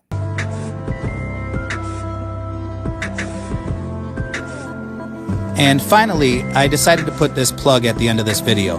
But for those of you that would like to keep in touch with Fallen World Films in the almost inevitable event that one day this channel is, eventually censored off this platform, please go and subscribe to Fallen World Films over at BitChute.com. And if you'd like to support my completely unmonetized efforts here, consider grabbing 1 or 2 of these protest masks that I designed. And I mean, if you're the type that refuses to wear a mask, then you're not going to get any arguments out of me. But for those of you that are forced to wear them at work or choose to wear them out of respect for business owner requests, this is how you can observe those rules while protesting them simultaneously. And listen, I'm happy to do this for free, by the way. All right, so maybe that aged poorly. I don't know. I remember in the truther community, it became a big thing to like any type of promotion of the masks at all. I mean, I think I expressed myself pretty clearly there, what I was trying to do, but it also dates this video, but that's where we were at when I made this. But those protest masks, they're no longer available. I'm sorry to say. I did not keep up on that. And I think I also sent you to BitChute again, but once again, go to Rumble. Don't go to BitChute. Well, no, you can go to BitChute, but because I'm still there and I need to get better at uploading stuff, but I don't have time to even just do YouTube as it is. Okay. But yeah, Rumble next in line, then BitChute. And if I only had time, I would do it all, but I just can't. Anyways. Okay, here we go. You know, I'm not one of these YouTubers who's going to claim that I need your money to keep this channel alive. But anyways, I think they're pretty cool, and maybe you want one. And all proceeds will go towards whatever my wife says that we need for the family. So thanks to everyone that's been watching these videos. I really enjoy putting them together, and I think we got a good thing going here. And so until next time, signing off. This is Tim for Fallen World Films.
Hey guys, okay, so I was just surfing YouTube out of boredom really, and I typed predictive programming into the search bar, and I came across this clip that I just got to share with you guys, because concerning the topic of predictive programming, this is probably one of the most egregious examples that I've ever seen.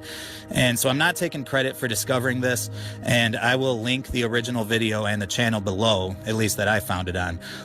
But the clip just doesn't seem to be getting very much traction, so I just kind of want to help push it out there. All right, so what we have here is a short clip from a show called Project Runway. And apparently this episode originally aired on April 4th of last year, or 2019. And, well, you just got to see this for yourself. Check this out. I have one thing to say. I'm feeling so... Okay, and so to be clear, this show came out an entire year before the arrival of this current pandemic situation that we're all being subjected to. And it centers around a model who is wearing a silly but so-called fashionable costume that happens to include a medical ear loop mask that's identical to those that we are now being mandated to wear. But however this stuff works, what we have here is a man named COVID who is modeling a ridiculous looking outfit with the absurd inclusion of a matching face mask, you know, and it's being broadcast on national television less than 1 year before all this stuff starts going down. So you tell me, is this just an amazing coincidence, or is there something more going on here?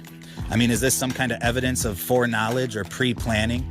Is it an Illuminati ritual of some kind? Is it subliminal messaging or propaganda? Or maybe it's all of the above, you know, or maybe it's like Shakespeare said, and this whole world is just a stage and all the men and women are merely players. You know, I don't know. But I'm just going to round out this video with a short montage of similar clips of this so-called predictive programming, where these popular works of fiction seem to have predicted this current crisis that we're in with an uncanny accuracy. And then I'll just leave you to figure out if there's anything to it. You know, I mean, I got my own opinions about this stuff, but I assume that most of you that'll watch this video have already been down this rabbit hole a few times, so I'll just save my breath. And as you watch through these clips, just ask yourself, you know, how many coincidences does it take before something is no longer a coincidence? You know, I mean, anomalies occur in everything, but when the same anomaly occurs over and over again, you know, then it's no longer anomalous by definition. You know, it starts to seem more intentional or even procedural. So I don't know. Just check it out and you be the judge.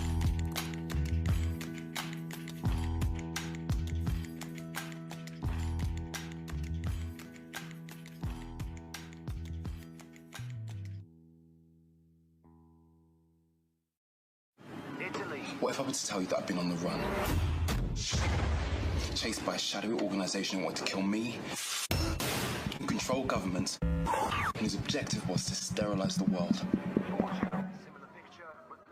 It's all over now. They're starting again. As of today, we are making the vaccine, and this will happen at an unprecedented pace. They're going to do a Nagasaki with a flu virus. I want you back. I've come to find you. Why? This is not going how I imagined it would. We need need to talk. You're all going to die. There'll be no more than 500 million people on this planet. We've been planning this for 30 years. Utopia returns this July on 4. Yes, you will get my kiss. Thank you, Christina. That will be all. Alana, what are the headlines? Flooding in Tennessee is expected to continue through the weekend. President Pence plans to visit the affected areas. The Federal Pandemic Agency has released new guidelines for combating the emerging viral outbreak. Hey, Alana, think it's dark today? How about a joke? Why did the banker quit his job? He lost interest. What interest? Oh, I needed that. Oh, guess what I heard about Catherine and Robert? They bought another home. Guess where it is? London? They wish. It's under the ground. What do you mean? It's a bunker. It's like a bomb shelter or something where paranoid people go and live when they think it's the end of the world. It's the dumbest thing I've ever heard. I mean, talk about overreacting. It's a bad flu season. You wash your hands, you don't buy a bunker. Am I right? What are they, mole people? Mole people? Benjamin! Oh, you were giving Alana a run for her money.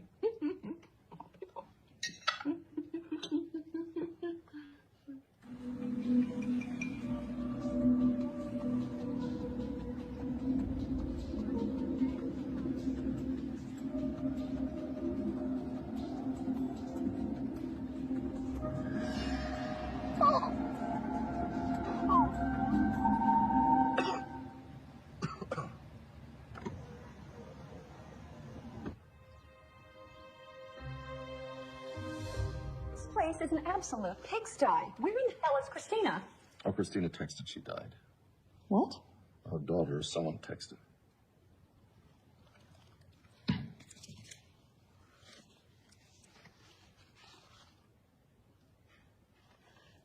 You okay? There's got to be a vaccine. Pamela, we talked about this. There is no vaccine. Well, something fishy's going on, if you ask me. You mean to tell me the President of the United States doesn't have a vaccine? Yeah, right. And there's the presidential hearse as they head towards Arlington Cemetery. Michael Richard Pence, 46th President of the United States, dead at the age of 61. You don't have it. And we have taken that virus and embedded it in the vaccine of this Stearns flu. I knew it. I knew it. You created a panic, and now everybody's begging for the vaccine. No. Demanding it with all the entitlement of a first world country. Yes. And now we have exactly what we want. Hundreds of millions of Americans lining up, offering us their arms, and letting us give them our creation. I'm pretty sure when every vaccinated person starts dying, they'll trace back to undetectable virus. Normally at this point of the show, the host would do something fun and spontaneous to show how we're all just ordinary people, like ordering pizza for everyone. But since we already get food at the Globes, we thought we'd mix it up and try something new. So roll up your sleeves, Hollywood, because you're all getting flu shots! You know you wore a sleeveless gown for a reason. Hey, shot! Excuse me, ma'am. You're definitely gonna want to get Defoe.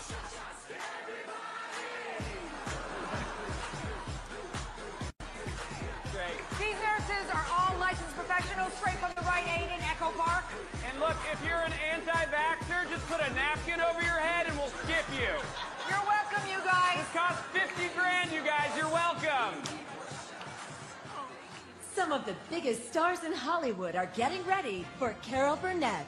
Next, the Golden Globes on NBC.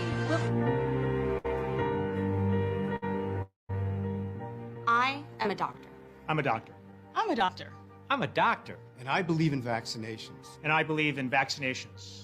If you don't vaccinate your kids, it can endanger their lives. The potential downsides of vaccinations are almost non-existent. The cumulative scientific and medical communities are in absolute full agreement that there is basically no reason not to vaccinate your kids. No reason. Which is why I cannot believe we have to make this PSA. I thought we settled this in the 50s. Hey, remember that time you got polio? No, you don't, because your parents got you vaccinated. I did 4 years of undergrad, 4 years of medical school, and 3 years of pediatric residency. I had to go to school for 8 years. I'm pretty sure I know what I'm talking about, but you people still won't listen. Now I have to use my only day off to talk to you idiots about vaccines? I want to finish watching Breaking Bad. I'm only halfway through the second season. But instead, I've got to come here because you listened to some moron who read a forwarded email. Perfect. All these people had to set up cameras, lights, sound equipment, so that I could tell you to do something we've been doing for a century. Look at all these people. This is stupid. Get your kids vaccinated. Get your kids vaccinated. Get your kids vaccinated. Get your kids vaccinated or lose my number. Get your kids vaccinated. One issue that has come up is once you do have a vaccine, how do you properly distribute it? How do you get it out quickly to millions? Well, when we have the vaccine, we have the military all lined up, and the military is going to be doing it in a very powerful manner. These are people that don't usually do vaccines. They do soldiers, and they do lots of other things that, frankly, are more difficult. But we have our general, and logistically, he's all set. That was the amazing epiphany we had. We didn't have to kill to accomplish our goal. We intend to stop human reproduction for 3 generations. The busy, endless global assembly line of babies will grind to a halt. You're sterilizing people? Uh-huh. In the first 5 years, we'll start to see major birth rate declines as teenagers vaccinated today hit their childbearing years. You're controlling the future of human civilization. Is that what they're calling it? It's a very nice euphemism for a species that has replicated like a contagion across the planet, killing all other species in its wake. A world that really isn't worth fighting for. You can't just decide people won't have babies because... A passport is a pretty straightforward document, and depending on what information pops up on screen when it's scanned, it allows you to travel in and out of various countries. But as the coronavirus pandemic continues, there's discussion surrounding a different kind of document. It's being coined an immunity passport. Today is the day to get your drug 2 inoculation of the nationwide standardized inoculation program. Please do not fail to receive your inoculation at the facility nearest you. For your own health and safety, you must carry your certificate of inoculation showing proof of participation in the program. Otherwise, your activities will be restricted. Yes? Pardon me, have you had your vaccine? You're clear. Move ahead. Clear.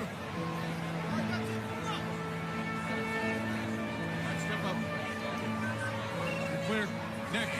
Let's go. No good.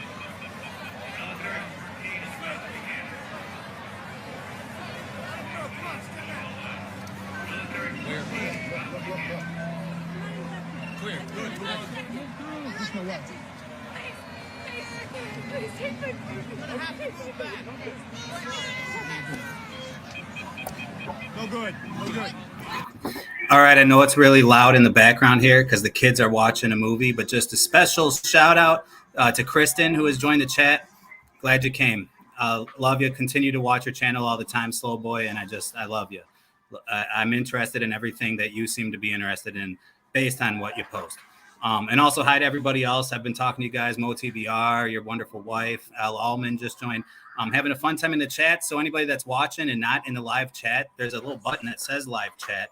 Feel free to join us. Where every single time Fallen World Films ever goes live or ever does a premiere like this, we are always super alive in the chat. We just have big old great conversations. So feel free to come along, and just wanted to.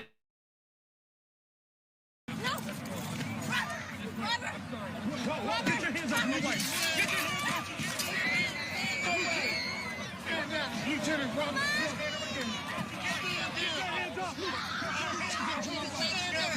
Stand her again. Stand down. Stand down, soldier. Stand down. I am Lieutenant Colonel Robert Neville. I'm ordering you to scan her again. Scan her again. All right, scan her again. It's clear. It's clear. Move through. By executive order, it is now a felony to harbor an infected individual. Please report any suspected infection immediately.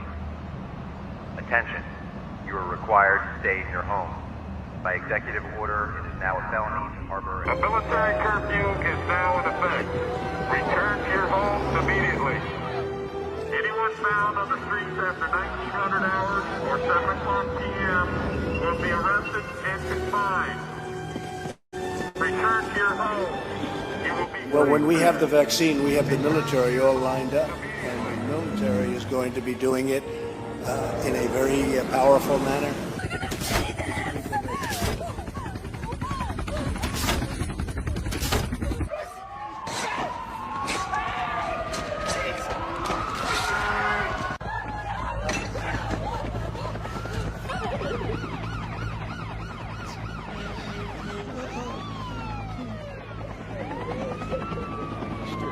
This is the same fellow who told you that, don't worry, we're going to end this by the summer. We're about to go into a dark winter, and he has no clear plan, and there's no prospect that there's going to be a vaccine available for the majority of the American people before the middle of next year. In 2001, a real-world exercise tested the emergency response to a bioterror attack on the continental United States.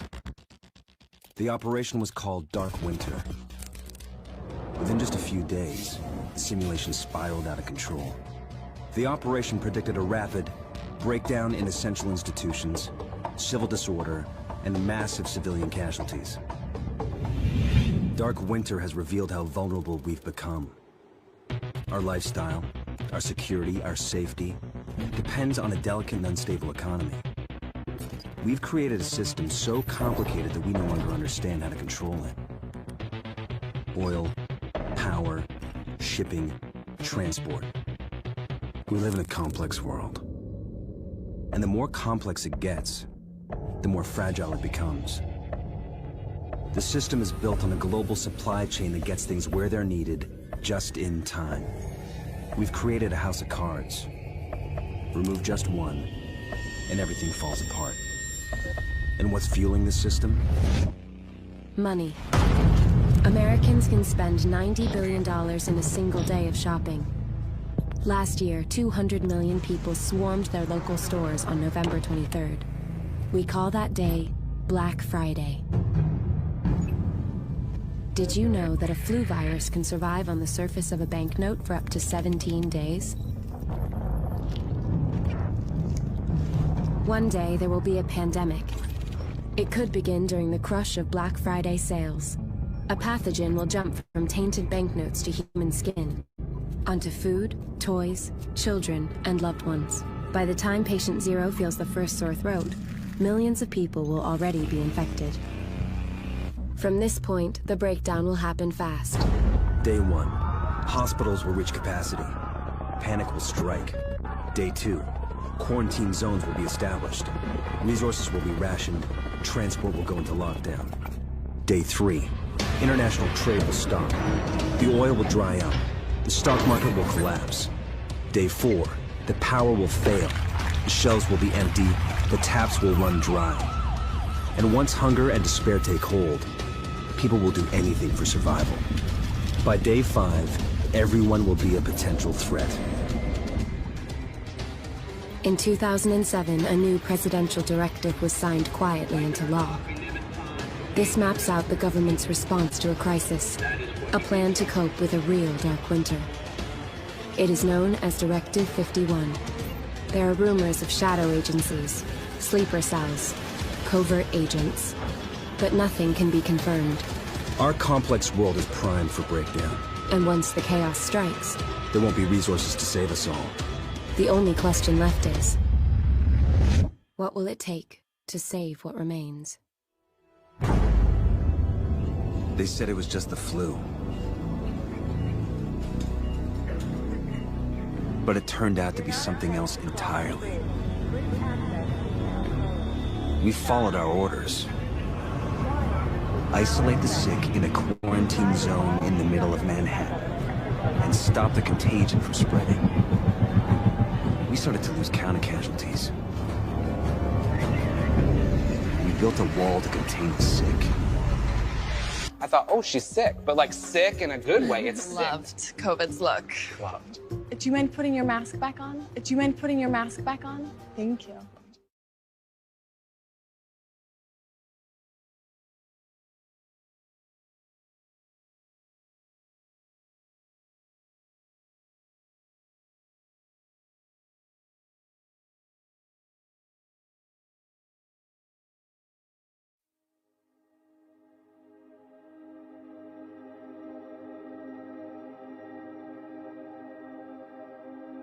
Before I can move on with this short video, I got to address the people at YouTube, or the AI robots, or whoever is responsible for identifying restricted content and banning videos.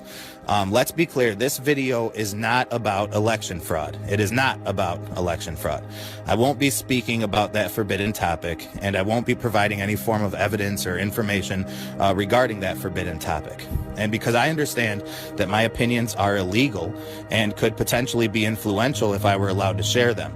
So yes, to the people or robots of YouTube, I wholeheartedly agree that we need to silence every voice that goes against the media-endorsed narrative regarding, life as we know it. And I agree that people should not be allowed to hold any views that don't conform to the status quo, much less express them.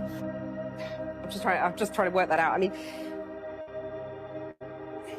Thank you for protecting my stupid viewers from the potential threats that would be presented if I were actually permitted to speak freely, because that might actually influence somebody to change their mind, and maybe I would accidentally say something that would even resonate with a viewer. And obviously that would be a terrible thing here in the land of the free.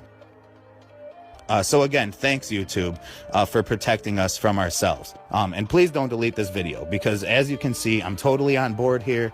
I'm really willing to abandon my own opinions and to acquiesce to the philosophies of this new normal, because I want to be a good citizen. Okay, now with that out of the way, take a look at this. Okay, and I'm just going to read this, YouTube. Okay, so again, please don't delete this video. I'm only going to read your own literature out loud. Okay, yesterday was the safe harbor deadline for the U.S. presidential election, and enough states have certified their election results to determine a president-elect. Given that, we will start removing any piece of content uploaded today or anytime after that misleads people by alleging that widespread fraud or errors changed the outcome of the 2020 U.S. presidential election, in line with our approach towards historical U.S. presidential elections. For example, we will remove videos claiming that a presidential candidate won the election due to widespread software glitches or counting errors. We will be... So this definitely also dates this video a little bit.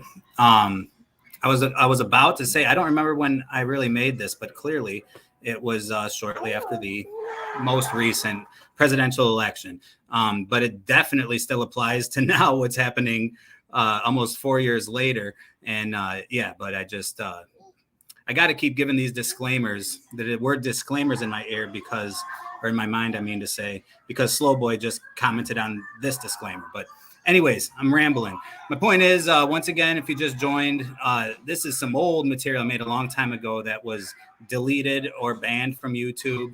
Most of what you're going to see here today, at least, and into tonight, is just stuff that had to be taken off of YouTube at one point. But since I have been told that YouTube has sort of alleviated some of their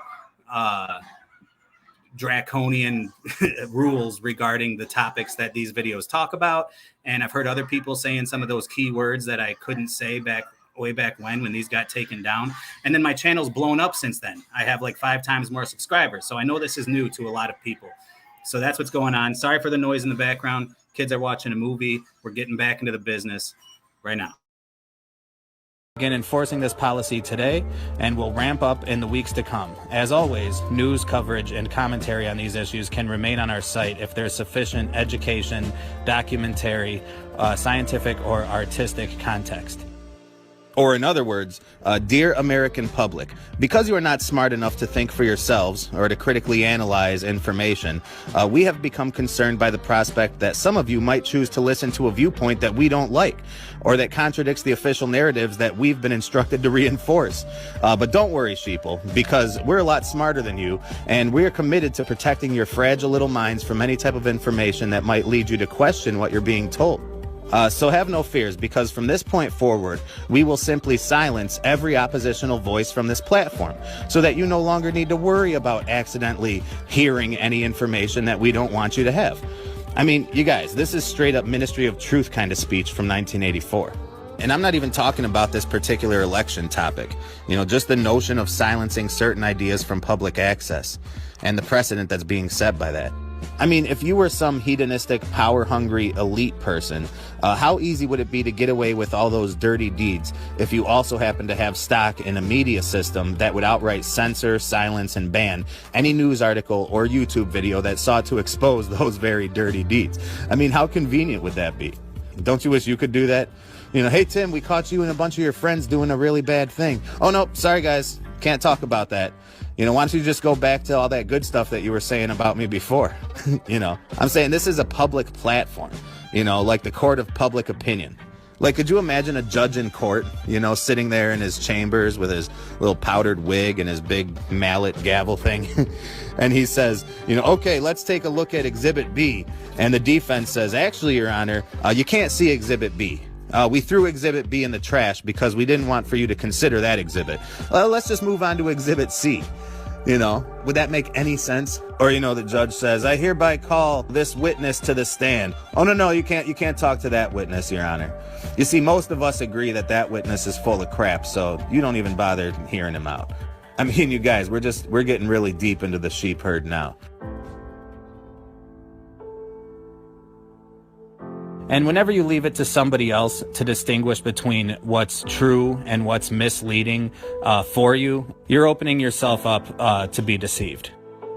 Do you realize that the past, starting from yesterday, has been actually abolished? If it survives anywhere, it's in a few solid objects with no words attached to them, like that lump of glass there. Already we know almost literally nothing about the Revolution and the years before the Revolution. Every record has been destroyed or falsified. Every book has been rewritten. Every picture has been repainted. Every statue and street and building has been renamed. Every date has been altered. And that process is continuing, day by day and minute by minute. History has stopped. Nothing exists except an endless present in which the party is always right. I know, of course, that the past is falsified, but it would never be possible for me to prove it, even when I did the falsification myself. After the thing is done, no evidence ever remains. The only evidence is inside my own mind. And I don't know with any certainty that any other human being shares my memories. Just in that one instance in my whole life, I did possess actual concrete evidence after the event. Do you understand what I'm talking about? Freedom! Freedom!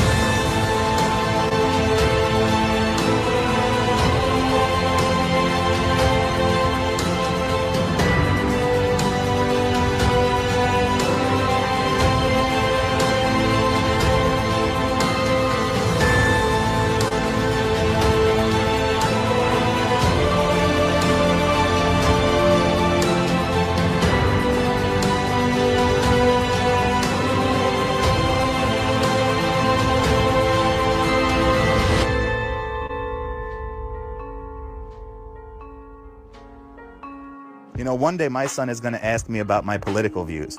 My kids, they're young now, and I try to keep them far removed from all this nonsense in favor of allowing them some time to just be kids and stay innocent, But one day they're going to want to know. And for people like us who have discovered some of these controversial truths about this world, we're not going to be able to back up what we're saying when it comes to stuff like this anymore.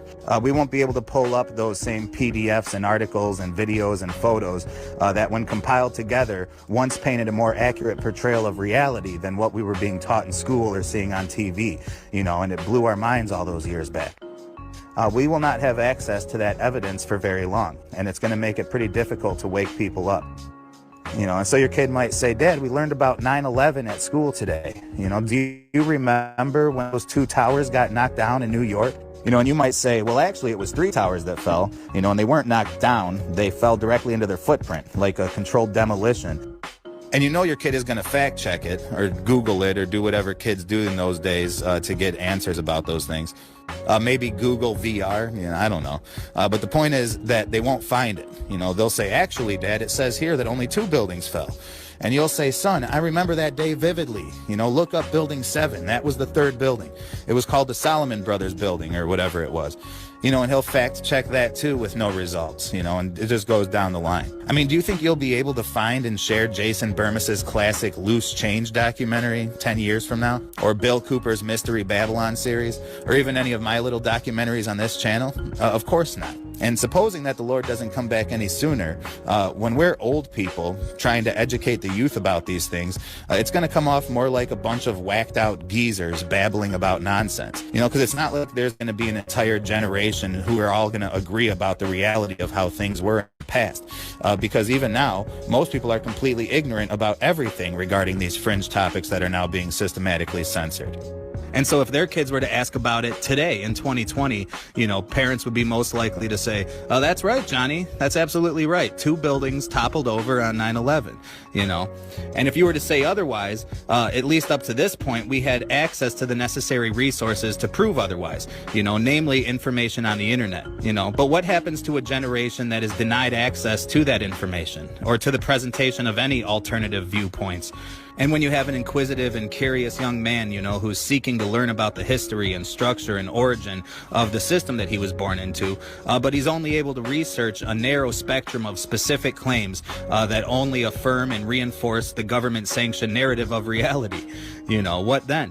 That would describe Winston, the protagonist from Orwell's dystopian classic 1984, which was published in 1949 and sought to warn society about the dangers of our near future if society were to continue treading blindly towards totalitarianism. And Winston lives in this terrible and oppressive society that is under constant surveillance, demanding complete obedience from all citizens at all times.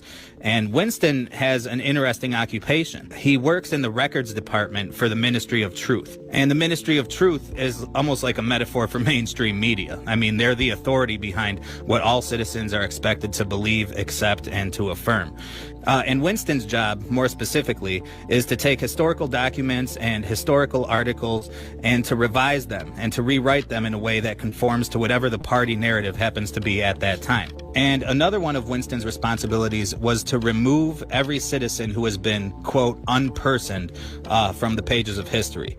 Because in this society, when somebody defies Big Brother or commits some kind of terrible crime, he would be unpersoned, which means that he would be secretly killed and then erased from history altogether, without a shred of evidence remaining that such a person ever even existed. And Winston was the guy who has to erase these names and events from the official record. And so I guess what I'm saying here is that if Winston were here in 2020, he would probably be an employee at YouTube, or any of these social media companies that censor speech and deplatform people who don't espouse the official narratives. That's not a very far stretch from the plot of 1984, because free speech has been under attack for a long time. But with speech, there are some constitutional regulations in play, like slander and libel is not allowed, and you can't use your speech to threaten or incite violence against somebody. But what our Constitution does give us is the freedom to express our thoughts and views openly and honestly without fear of being in violation of any laws. But forget about your freedom of speech. That's already gone. Now it's on to freedom of opinion, or freedom of thought. And that brings us back to 1984, which covered the idea of thought police, whose job was to enforce penalties against citizens who were found to be guilty of thought crime. So if you've heard the expression thought crime, this is where it originates from. It's the idea of having an illegal opinion about something. So I kind of feel like I'm watching this classic story unravel around me. And I'm reminded of the old truther joke that 1984 was supposed to be a book, not a blueprint. Because it really is astonishing to see how closely that we're now treading towards that particular dystopia. Because just like in the book, our